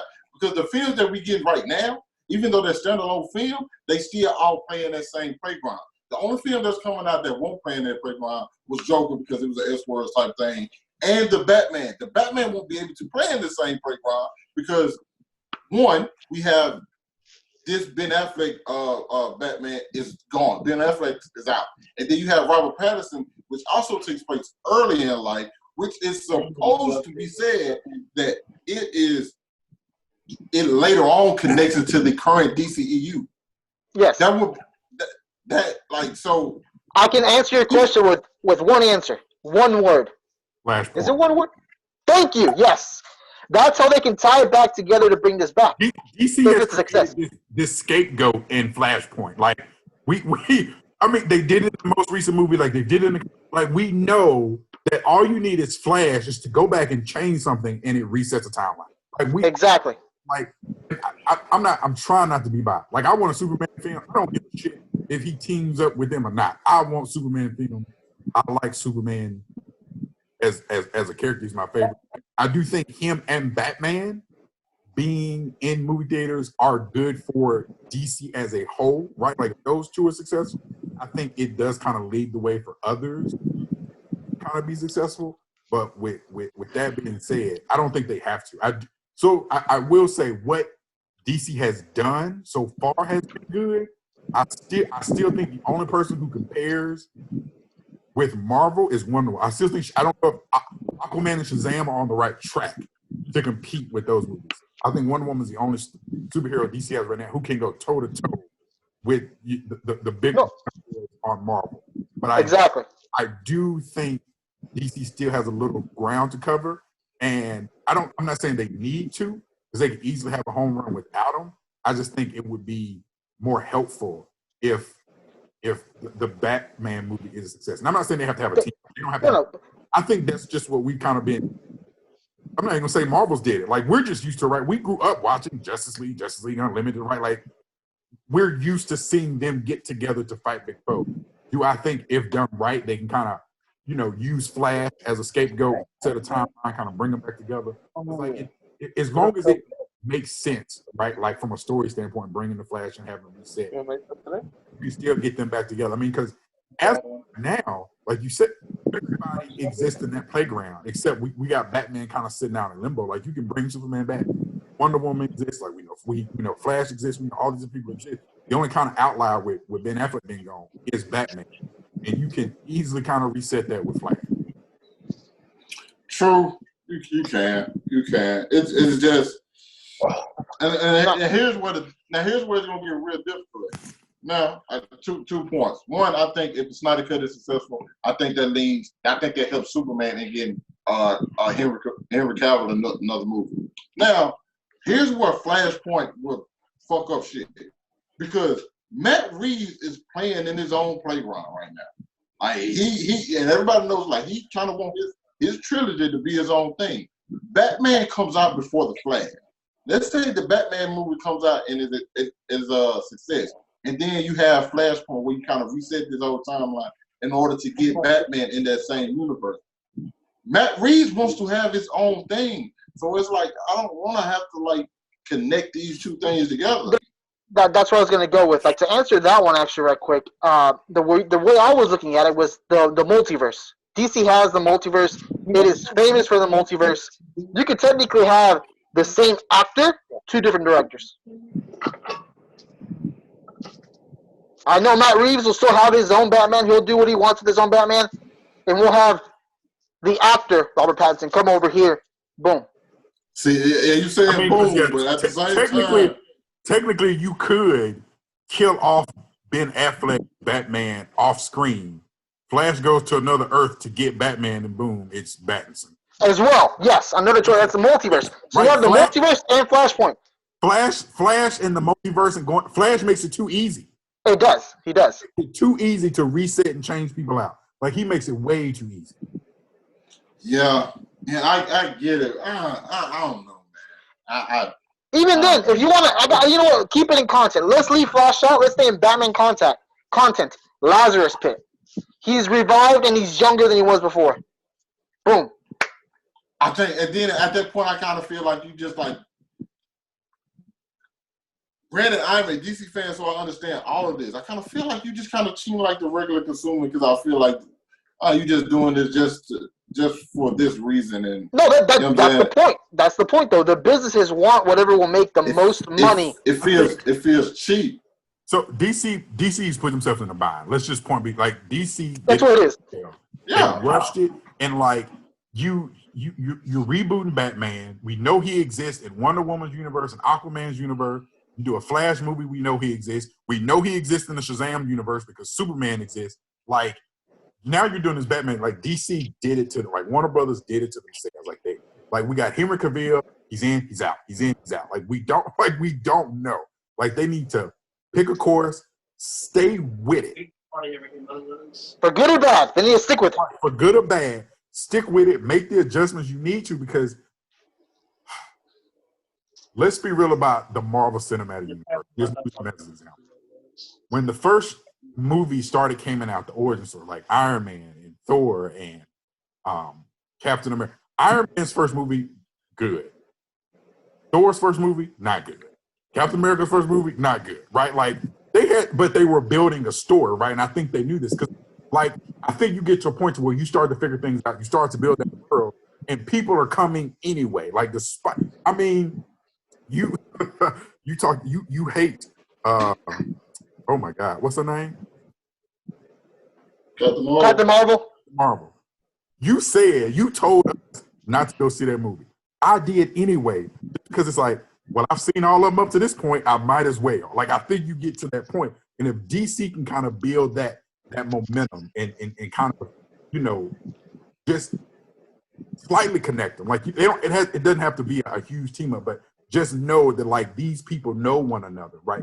Kind of build it, you know, like Marvel does a great job with end credit scenes, connecting the movies together. Let me tell you what Marvel did though. It was Agent Coulson. Do what now? It was Agent Coulson and Nick Fury. It was that one line that connected things. Yeah. That's what I feel DC is missing. DC is missing that one lifeline that connects here, here, here. Same person, consistency. But here's the thing, though.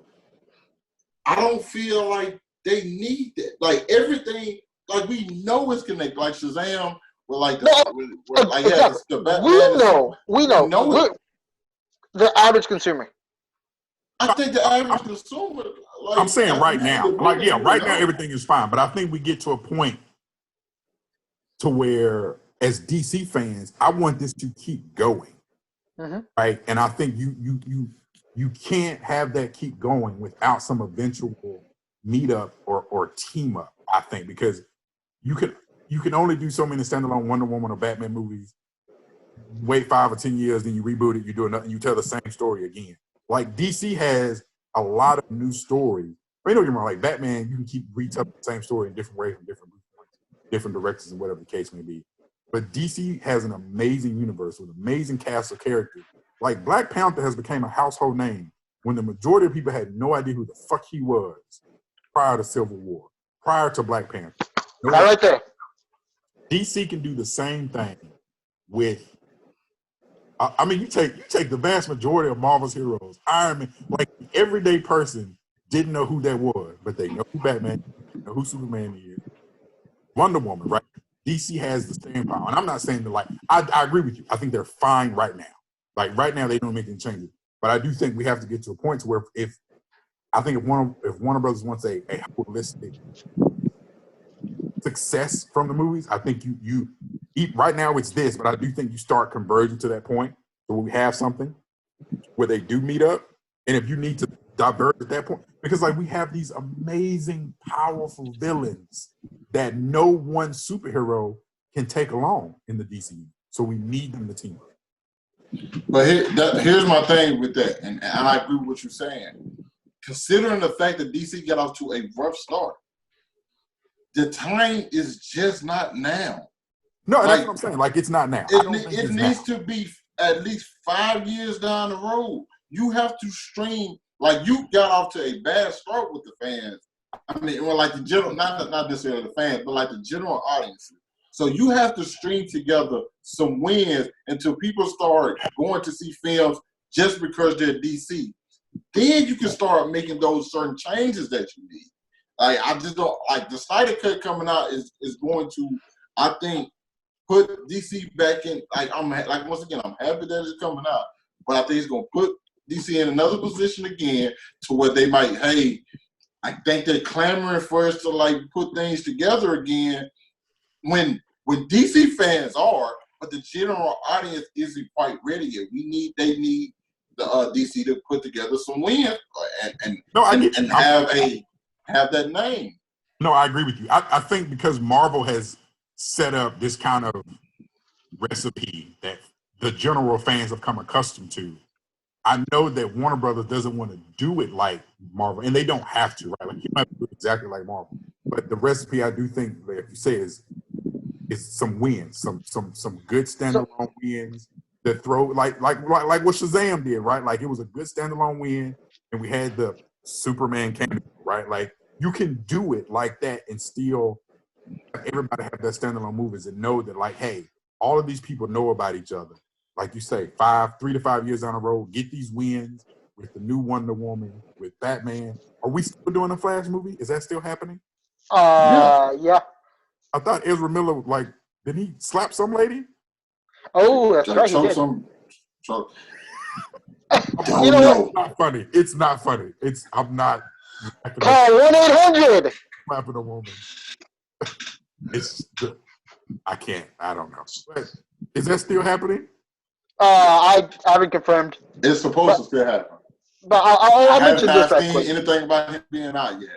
Okay. I want to just mention this right quick though.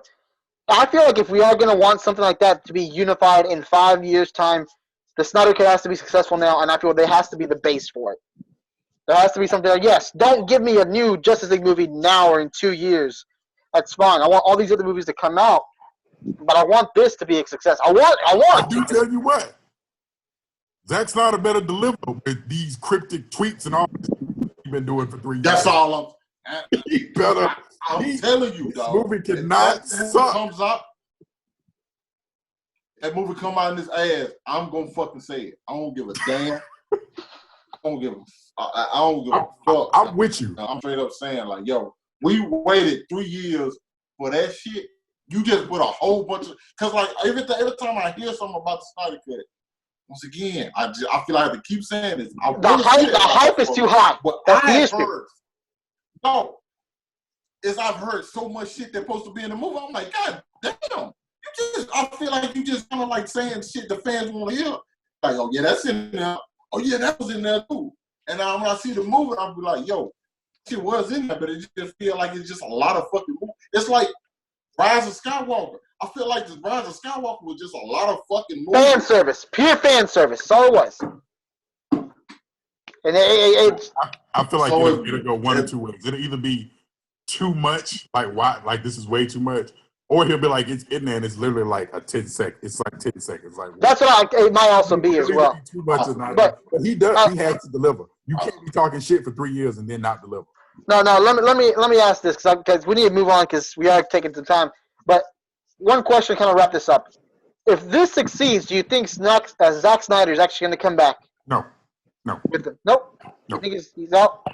Moses? What do you want, Jackson? Like honestly, what would you want to see? I'm just asking. No, there's nothing. Like Zack Snyder's a great director in his own way. But like, what would you want to see him do? I don't want to see him touch Superman again. No, I'm just asking. I'm literally just asking because people have actually started saying that. Oh, he'll come back in. He'll come back in. I'm like, is he really? Would he? I don't know. Nothing against Zack Snyder, but. You know, only thing I probably want Zack Snyder to do is a Justice League Dark, but they're already doing that on HBO Max with I want to say J.J. Abrams, which I think is going to be better than what Zack Snyder do. That's just me personally. Okay, so to segue, since we're talking about Justice League, perfect segue. We were talking about Aquaman, all different things. Rumors of Mira, go.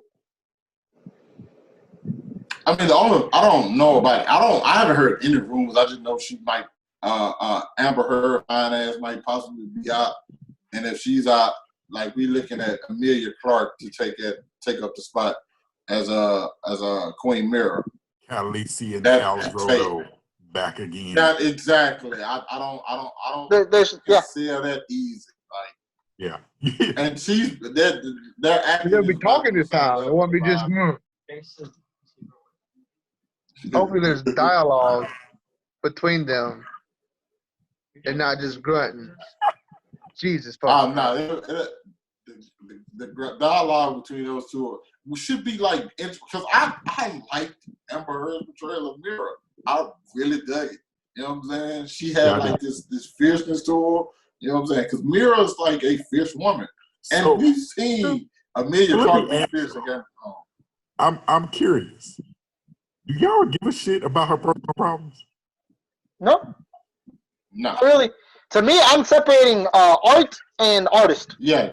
That's me. That's just me. Separate art from artist. But you know, like in today's world, right? Like in certain regards, like if she did, like there are certain things. I like, hey, she got away with killing a baby. I'm like, I probably don't want that person being my superhero. No. Like, that person should, yes, of course. right. I think that's it though. Like I don't think what she did is bad enough to warrant her being replaced. But if she is replaced and it's with Amelia Clark, I'm not mad. Yeah, okay. And also what you're saying is, and I think this is kind of like, this is why I got like mixed feelings about it. Because if it was a dude who beat their wife, they would he'd be out. He'd be out. No, the public would automatically, yeah. I mean, think the about fact that I'm looking at it different is like kind of like, well, think about I want her to kind of like take the punishment that I would take. The James Gunn, the tweet from James Gunn, like when he got put off of Guardians from years ago. Ago. Yeah. Right? Like years ago. Like you can go down with Kevin Hart with the comments he made, and like if it's a dude, I think there is a bit of a double standard, right? There is. Now I'll say this because personally, Johnny Depp is one of my favorite actors. Just because I love Pirates of the Caribbean, I like pirates. So, but other things, I'll put it like this. I've been following the story since like when it first came out, and when it was first being said that Johnny was the one who hit her, I was like, man, that's so messed up. Like I don't think he would do it, but even if he does, I'm still gonna enjoy all his content. But anyway, that's me personally, anyway. So I was like, you know what? It's a relationship, it's a marriage. People get thrown this way or that way. Shit happens. Things aren't the way they were 20 years ago. Obviously, I'm not condoning any kind of violence. Period. Not at all. But when they it just comes have a real bad public fallout, bro. That's where I'm going at. To me, when it comes to anything marriage related, it's between the couple, the married couple. Let them sort it out, whether that involves the police or not. Everything in general. Keep your business life business, and keep your pleasure life pleasure. Business professional. Keep that separation. I know it's difficult. When you're a celebrity, it's different. I know. When you're a celebrity, for like that works for me and you. But when you're a celebrity in your public eye, you're like, I don't think that applies. So like, your privacy. People get real shitty. What do you guys think? Do y'all think Jeremy Renner is getting a pass? Because he's got some controversy too going on. Oof. Y'all think he's getting a pass because maybe he's a star who's been portrayed as a good guy for a long period of time, longer than Amber Heard has been? And he's part of the Avengers. I mean, like, I don't know, man. Like, honestly, like I said before, like when it comes to that kind of stuff, I can't be all up in it personally because I don't know the full story. I wasn't there for this shit. That's the way I look at it. But I don't know. Celebrity shit, I know. And he's big before Avengers. We get into that. I think Amelia Clark would definitely be a good replacement. You know what I'm saying? Just spitballing shit. My queen. I'll bend the knee.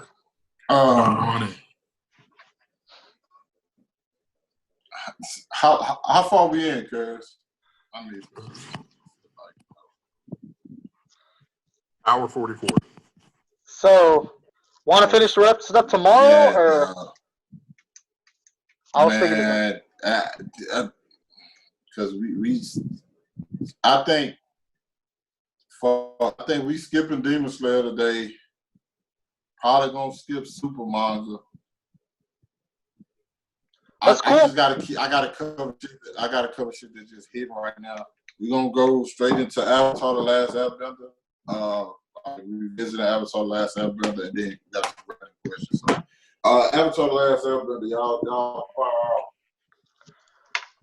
First thing I just kind of want to say about it, just right off the bat, it's one of the best cartoons, shows, in general, like one of the best. And the only reason I'm not saying the best is because I believe there is one above it. But personally, I watched it since it aired. I watched it every single day that as it was coming out as a kid. I was on the hype from the beginning. Hell of fuck yes! It's about time they got their credit it deserved. Yeah, I think Especially with it's probably one of the best American cartoon TV shows, if not the best. Like, it only ran for 3 seasons. Like, it's an amazing show. Like, Fred, like, we watched it from the beginning all the way through. Good character development, dialogue. You know, the animation is what it is for the time. I think if it was redone, it would have been amazing. Like, there is nothing I dislike about that show. And, like, I'm glad it's on Netflix. People who haven't seen it can watch it, and it can finally get the credit that it's due. And I think it's build up further hype for the live action TV show. I'm just saying this one thing as well. It had one of the best character arcs, and a full turn of redemption arcs, everything in general, like true conflict, like period. Like I just in media. Talking about Zuko's redemption arc, everything. I'm gonna fuck it up. All right. Okay, so for the people who don't know, I just watched this show this year. All right, my first time saying that. I didn't watch it when I was young. I watched certain episodes. I didn't watch the show in its entirety. First time watching it in its entirety was this year, probably a month or two ago. I think the show's good, but I don't think it's as great as everybody else says. Of course. I mean, I think it's. I wish I could throw a shot. Story, great character development. I don't get it. You know what I'm saying? I think it's a really good show that we produce, and like it's a great American animated show. But like, it's not to the point to where I was never to the point where I get super emotionally invested. There were times where I get hype on some shit, and I think the ending is fantastic. One of the best endings. I know I'm big on characters and endings. It's just certain characters often get on my nerves. Sometimes I feel like some people are underutilized. It's good. I'm just not that person who puts it like on the Mount Rushmore of like shows for me. I will say one thing, okay, just fun fact. There was supposed to be a 4th season, the last book.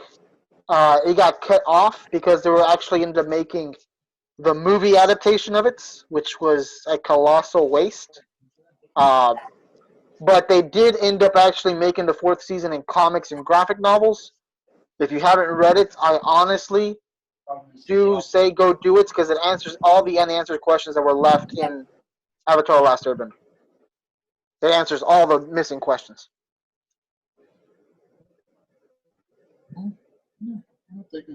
I think it's cool. I think Avatar, as an American-made cartoon, because that's what it is. It's a cartoon. It's not anime. But I think it does deserve the recognition it gets. I mean, I'm an Uncle Iroh fan. Uncle Iroh is, to me, like an Uncle Phil from Fresh Prince, bro. He helped build one of the best character developments there is, bro. Zuko didn't know who the fuck he was from the beginning, and then he was fucking. I mean, come on. What's the song he sings for his son? How can you not? Leaves from the vine, Yeah, how can you not falling be so attached to that, bro? slow. And then, to me, Uncle Iroh is one of the best characters. The Dragon of the West. Don't disrespect him like that. He's the best. What do you mean, one of the best? Okay, I mean, Paul got a point. My brother has a point. He says, "Fuck, not one of the best, the best." Yeah. I mean, I like all the characters. I see some of the annoying characters you're talking about, Big Dog. I think Sakura is one of the most annoying characters. Sakura's annoying as hell. I couldn't fuck with Sakura. She had minimal character development at best. Okay, but no one had better character development like Zuko, in my opinion. Wait. Hold on, what's that?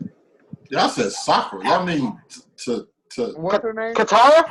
Yeah, Katara. Okay. She's in the area to me with Sakura and Hinata. I have to slightly disagree with that one, but anyway, keep going. Yeah. She's more useful of the three, but she's still in the same category. Yeah. I feel like she had great development overall through the entire story as well. Like even She was I'm going off of childhood trauma. I was built up because the way I was looking at it is Aang was being the Every kid. time she talks. Skips. I did not like Sakura. I mean, Katara at all. Eh, I still think she had the. Female character, Toph was way completely better. Oh, I love Toph. Toph was amazing. But I still feel as far as character development, I feel like she grew quite a bit, even confronting her past. okay, Fred. Let But me anyway, ask you this. Let me ask you this. Do your reason for liking the character because how much they were developed, or how much you didn't necessarily like the character? Because I do agree that Katara had more character development than Toph, but I think I like Toph's character more. I agree. Same thing. I like Toph more because I like her personality. But I like the fact that Katara had the full character development, so that's kind of in her bucket. And Katara and Toph, yeah, I like How them did that both. character explain her development to me? Because Yeah, I Fred, think I'm trying to every hop time on somebody mentions, every time Avatar the Last Airbender, their number one thing is going to is character development. When Zuko didn't know who he was from the very beginning, Zuko was the best the only one. thing he did was like switch. You know what I'm saying? He didn't know. He never knew who he was. So the only thing he did was pick a side toward the end. And Katara, There was an actual like, struggle there emotionally for him to actually pick it. okay, It wasn't just as simple as picking a side. It was actually turmoil and everything in general. It's going for Zuko. Going for Katara, basically, I mean, basically her answering her childhood trauma that she had. 'Cause that's one thing like I noticed. They deal with a lot of the characters' trauma that they actually had dealing with and going on. Like, again, going off the top, having to deal with her blindness by learning earthbending and actually being able to expand everything in general, letting people in. Going with Katara, which y'all keep asking me in general, she was kind of like the big mom, the more responsible one, which even then afterwards she still was. And then her being able to actually accept more, again, romantic feelings have always been there, but they were kind of, in season one, they're kind of just thrown at her. Where later on, especially her relationship with Aang, and even choosing between Aang and Zuko at one point, you kind of felt tension, everything growing there. There was that, like I mentioned before, the one single episode dedicated to her near the last of the season, during the Earth Kingdom trials and everything was going on. How they actually had to team up. How can I put it this way? I just feel like she had deals, even whenever the first season she had the issues with Jet, and it came up later, trust issues, developing bonds, even with her character. She had more of a mother figure. I need to be able to piece them together easier. But I'm putting them all together at once. That's my issue. I need to actually be able to more. She trusted Jet and turned around and trusted Zuko. Like, where's there's no development in that. She just and she trusted him again at the end. Granted, that worked in her favor, but like, I just don't see no. the At the end, she trusted him. But if you don't her remember, there was an decision making episode. the same. If you remember at the beginning, again, and when she trusted Jet the first time, yes, 100% that happened. But there was an episode in the second season where she didn't even trust Jet at all, and Jet kept trying to prove that he was trustworthy. It was actually Sokka and Aang who had to trust Jet. Yes, of course, I know, I agree. Because until Sakura, sorry, I keep calling her Sakura now. Before Katara could actually even go and trust him at all. And something similar did happen with Zuko, to where she was the last one to trust him, whereas honestly, Sokka was the first one yet again to trust him. So if anything else, that was actually a trait of Sokka being able to forgive the people of the past because of his new leadership role, which again goes to what happened. He grew from just being a kid who was in charge of the village, everything done, to an actual leader, an actual general. So those are the things I'm going to. Like, again, I'm jumping a lot of the middle ground, but the middle ground to me is what makes it. Okay. Why isn't Aang one of the best character developments? His whole nation was wiped out by the Fire Nation, and then he went missing for 100 years. So why the reason I haven't mentioned Aang was because I was giving the side characters some peace. But no, Aang, even from the point he ran away from the beginning, one of the best episodes is the Storm, where they actually talk about Aang and Zuko's backstory. That basically what happened to actually affect them. Aang ran away. Aang didn't want to confront being an Avatar. The whole story is his character development of him not wanting to become the Avatar, not wanting to be this, even though he already is, accepting his fate, moving along, training, saving the world. So yes, that's obvious character development. But I was mentioning the other ones because I felt like maybe they didn't get enough highlight. No, I do. I feel like Aang had character development. I just feel like every time somebody brings up why Avatar the Last Airbender, it just go to everybody's character development. I didn't feel like everybody's was that great. I just feel like they just felt a bit like not to the point of. I think where maybe Fred like gets off is like you talk about Aang. Aang was a pacifist. Aang didn't want to hurt anybody. So struggle with stopping a man who would kill is you know, to me it kind of considered like this thing. Like Superman doesn't like to kill, but have to stop somebody who is willing to kill. But I think if you go down a couple levels, like him trying to stop the Fire Lord, this man didn't care. And finding the way, I don't want to spoil it, but for the way that he found to stop him, I think that was a lot of Aang's angst and turmoil that he had internally. It's like, man, like I've got to train, and I don't like to do this. This is not who I am. Yeah, how do I like violence? Period. Like, but I'm not a person, so I think internally, right? Like I can recognize, like I don't want to fight you, like I don't want to hurt you. I just want you to stop. I want you to understand that these people deserve to live in peace and do and practice their business the same way that you've been able to, right? So I think for that character development, for him to come to that point and to come up with the solution to the problem that he did, I think that was great. I think for Zuko, it kind of goes back to that daddy issue thing, right? Like he had this sister who excelled at everything. Like she was just great. And his dad really gave him a fool's errand to go find someone who'd been gone 100. Like Zero, he just wanted acceptance. Like he just wanted to be included, and he wanted to. He didn't get it, and then he meets this guy that he's supposed to capture, give him redemption, and this guy is willing to embrace him and open him. Like, hey, like you don't have to do this. There's another way to go about living life. And I think for Zuko to kind of turn, because he only known anger and power, just like Vegeta. Like he's a lot like Vegeta, that anger and power, and like where we are with the manga, right? Learning to be calm and spirit control, right? Like I think for Zuko. So I do agree with you. Like it did irritate me sometimes, but I do see what they mean by like the character development. Taking like the cartoon, like they have some relatable issues in the everyday world that you can relate to. And to me, it was just like every single character had something they were dealing with, not just internally. Like again, internally for Toph, like her parents, issue with authority, etc. They all had something that was there, and that relates to multiple different people, obviously, but it's there nonetheless. I mean, like loss of a parent, different things like that. I mean, even everybody's touched. Everyone on that has touched that point. Probably not as Toph, but every character has had that kind of relation during the animated series. But it's just that's the reason I'm going. To me, like the biggest thing with The Last Airbender is not the end results or where it even started, but the journey itself. And that's to me what actually makes the character, the actual seeing of the development, that actually makes it great. Because you actually can see, and again, like you said, it's relatable. That makes some great points. Listen, I just think I agree with what y'all saying. Hey, y'all made some fucking fantastic points. I don't think I'm as biased as Fred is. Like I think Fred just loves this fucking show. Like I do quite enjoy it. I'm actually rewatching it now. Like my daughter, I turned it on one day and she sat down, and it was so funny. I was watching the episode and she was kind of watching it. I didn't think none of it, and then the next episode started, and I could hear her whispering, "Fire, earth." When that's in the show, I was like, "Oh shit!" So like now, like she's into it. Like she sits down and she watches the episode. She's getting older. She recognizes the humor when they do something funny. Like she's actually into the show. So like we're watching it now. So I'm going through it again. I can see the parts we talking about where it's annoying and like that doesn't make sense. You know, as a kid, like there are concepts we didn't get. You watching it now, so it's probably very different. We watched it. There was obviously stuff like I may not have gotten. Like that was something I pointed out to my wife. Like I was like, oh, I didn't catch that as a kid. Like I remember this, but I didn't catch it.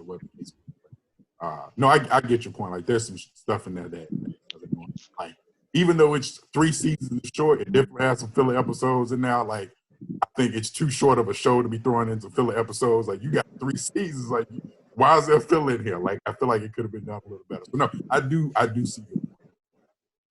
But actually, just mentioning on that point, I think the thing that basically a lot of people also give it credit for besides development was actually balance.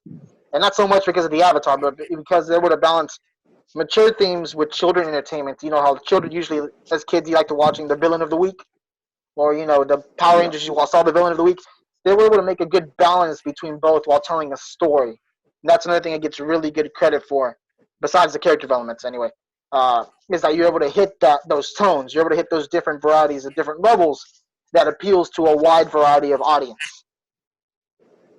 And that's just the perfect example right there. Oh, I think all the characters in it, even the side characters, they all had balance and the character development. Like nobody just like overlapped in character development. Like they all came up together, and like even the side characters, you got to know Uncle Iroh. I will always go back to Uncle Iroh. Uncle Iroh was the biggest fucking character development sidekick ever. This dude made a man who didn't know who he was. And honestly, Uncle Iroh, he was never with the war. Be honest, like he was against his brother. Was it his brother or his nephew? Which one? His brother. His brother. Right? Brother. Yeah, his brother. Right. He was always against his brother for fighting in the war. He fought the war because, well, it's been 100 years. They've been fighting the war for 100 years. This is the next thing to do. Okay. Or when he tried to take Ba Sing Se, I mean, it was one of his greatest failures. But I don't think he failed at it. I think he didn't take Ba Sing Se. He actually stopped because his son died. That's why he came back. Okay. And then he comes back for it later, and he's trying to take it away from the Fire Nation. I mean, Uncle Iroh is one of my favorite characters, period, in any cartoon. And like I'll say it again, I watch a bunch of anime. I won't get anime tattoos, but I'll get an Uncle Iroh tattoo. That is one thing I would do. I like the character. Avatar, I think it deserved what it got. Maybe it turned people to like open up and look better. Yeah. I think it's good. I never said it wasn't good, or is it? I'm not. It's not on my Rushmore like TV show. But we'll get to hear that list next week. We'll do top 5 cartoons and top 5 anime.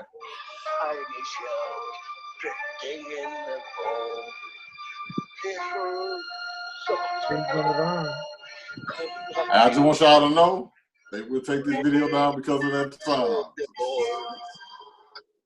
I don't know what you're talking about. Yeah, just so you know. All right, guys. Random question. What we got this week? Good one for y'all today. So I want y'all to think from Cartoon Network, Nickelodeon, and Disney Channel.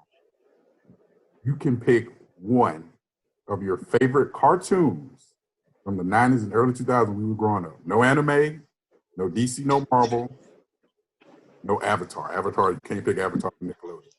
So what was your favorite cartoon from that period and why? That's going to go into next week's segment, isn't it? Our top 5. Yeah, that's going into the next week's segment. Next week we're going top 5 anime and top 5 cartoon. No. Let me put a spin on it. Oh, okay, what you say? No, go ahead. What you gonna say?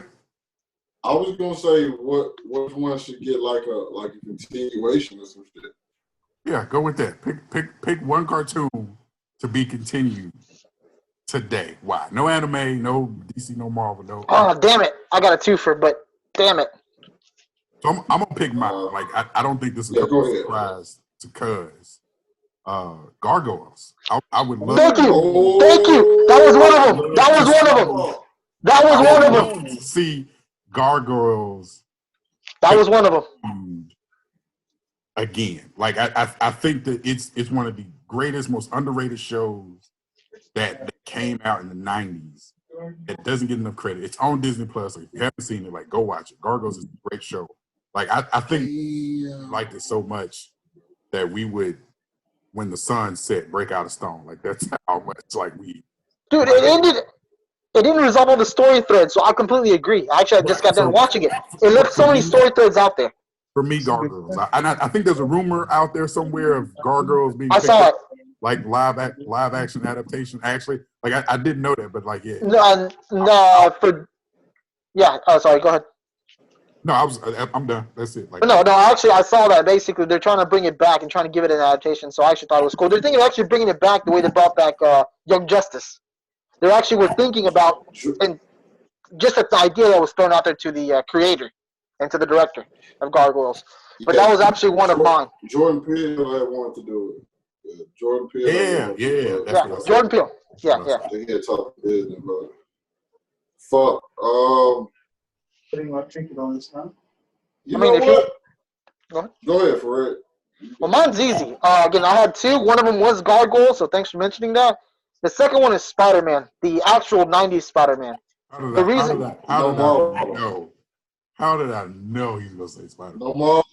I said no superhero. I thought you said no Marvel and DC. No Marvel or DC? Yeah. Okay, all right. Okay, never mind. So no Marvel DC. I just got you. So no Marvel DC, none of that stuff. Okay, that makes it a little bit harder. Give me a second. Shit, a little bit. It's a lot hard. I'm still over this bitch on, like, you know. I think.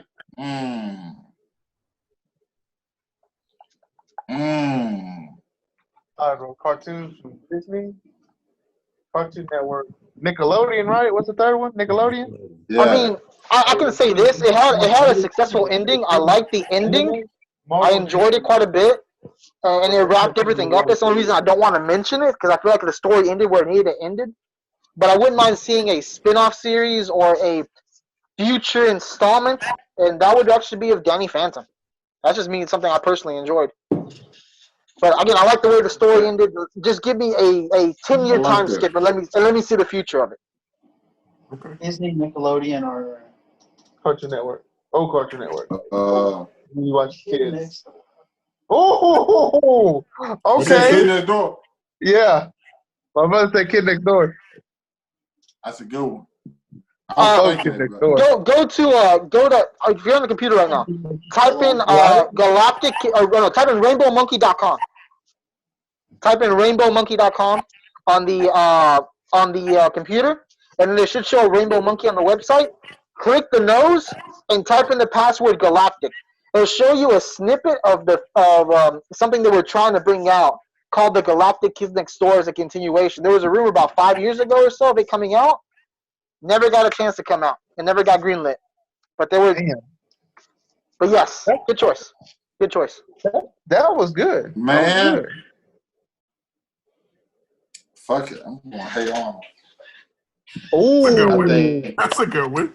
Let me tell you why I say hey on.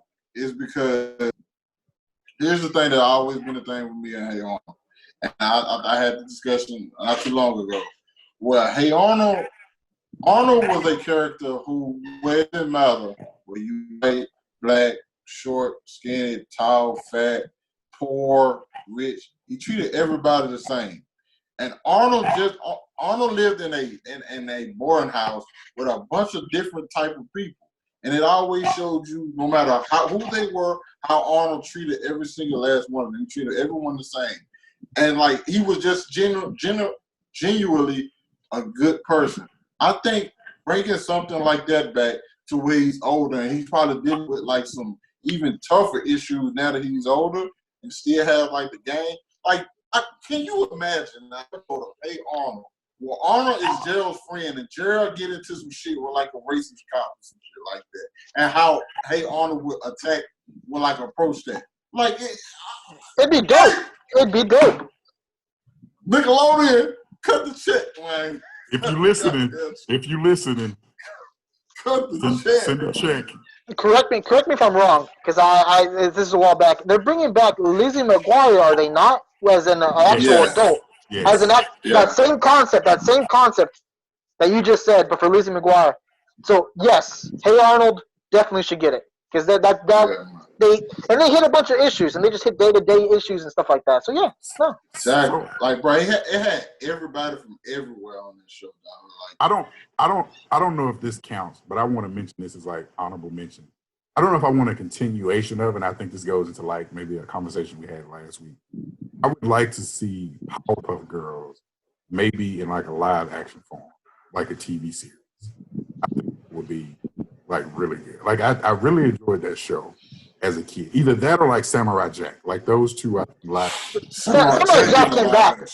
would be. Live Like, action, I know yes, it came. but Like I know it came back, yeah, but I'm talking like live. I don't know if a live action show is it, but it'd be dope as fuck. I think that those two would probably look pretty cool. Live action shows I enjoyed as a kid. I wouldn't mind seeing another season of Johnny Bravo, man. I was thinking. Here's my thing. I think with Johnny Bravo, I think the writing for Johnny Bravo would have to be so fucking good. But I think that'll just bring out the show in general, because Johnny was out here. I love Johnny. Let's be honest. Like, I love Johnny Bravo. Johnny taught us how to cat call for women. Let's be honest. Yeah, Johnny was out there. Hey, little mama. Yeah, Johnny was out here, man. Yeah, Johnny. Like, wicked. So basically, we could mention Marvel DC, but I do gotta say this one because this one's been done very unjustly. The Teen Titans, they brought back Teen Titans Go to replace it. I knew you gonna say that. Trash. My kids was watching that shit. I asked my son, what the hell is this shit? She says, it's Teen Titans. No, that's not Teen Titans. That's my thing. Like, that one. Hey, you should have done Rafiki on them. You should turn that shit off. And then change channel. That shit is weird. It's whack, bro. It's actually pretty good. And of course. Okay. So that concludes this episode. People, don't forget, DBZ made way for the big three. He's canceled now. He just committed suicide. Listen. I wanted to, because somebody asked this question. I don't want to not answer the question that people ask me, and I wanted to. We just this gonna be like his own video. This won't be a part of the full podcast or anything like that. But it's just gonna be like his own video. Asked me today, this week, because I took like suggestions and shit. What is the worst anime ending? Death Note. Death Note. Yeah. No, I can't say that one for me. That was a lackluster. So wait a minute. So do we mean show or like chapter or saga? Because DBZ has sagas and arcs. Are we talking like the show, right? Of the show? Show. Yeah, show. Well, I haven't seen a lot of anime, so for me, that's probably definitely. Oh my gosh. I love that show, but that's probably like my least favorite anime to a show. Like, what do you mean worse, Big Dog? Like just plain out garbage, or like just not something you agreed with? Either one. However you want to put it. I gotta go. Yeah, because it fucked me up too. Oh, good call. Good choice. For me, I'm not sure if y'all seen this one. I think I got it. It's something. Have you ever seen a show called Spiral? Anime called Spiral? No. So long story short, it's a detective anime, like Detective Conan, but this one's more real to life. There's a big mystery, everything going on. The last episode literally just cuts off because the season 2 got canceled, so they just really rushed to wrap it. The source material, the manga, still kept going, and it added other stuff. Out of all the anime I've watched, it has the worst ending because it fulfills nothing at all that was set up. It didn't continue. It basically, episodes 1 through 10 were all to continue to a season 2.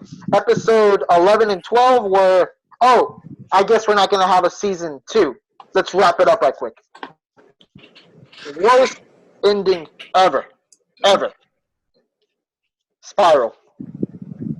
So you got Death Note, Spiral. What was your Angelo? Akame got killed. What's the name of it again? Okay, Akame got killed. Nah, I bullshit you not. I know I asked a question. I can't think of nothing. Like, I legit can't think of nothing. Like, I just think like, that sucked. You know what I'm saying? I'm just, I don't have it. I feel so bad. I'm about to tell you, like, yo. I thought you were gonna say something like Tokyo Ghoul or something. I'm not sure. Fucking Tokyo. I didn't finish it. That would be cheating. But I did not like. Oh, I don't know. I thought there's a part of me want to say that still just because. As fucking Tokyo Ghoul, there's a reason I didn't finish it. So yeah, Tokyo Ghoul. Like that shit. Boy, I don't know what the fuck happened with that show.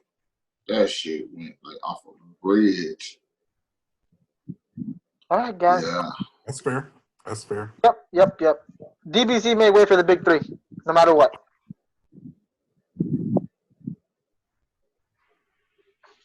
Yep. I don't have nothing else. Oh no! I got one. Dragon Ball GT. So, you're right. I don't know if that was a Dragon Ball Goku time? ending. The ending. Because I like the introduction of the characters of the Goku Jr. Vegeta Jr. That's fucking great.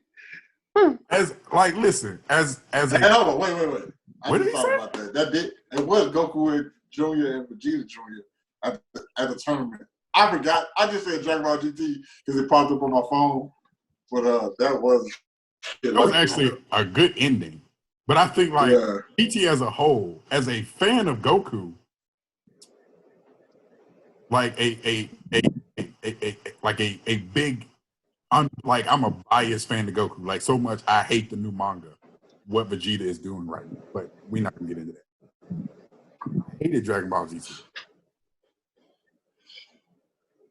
Dragon Ball Super Saiyan, it looks great. And I think we've all had this conversation. Like Super Saiyan 3 is my favorite form, so people talking about it looking great. Like, yeah, it's a great looking form, but Super Saiyan 3 is my favorite. Dragon Ball GT, yeah.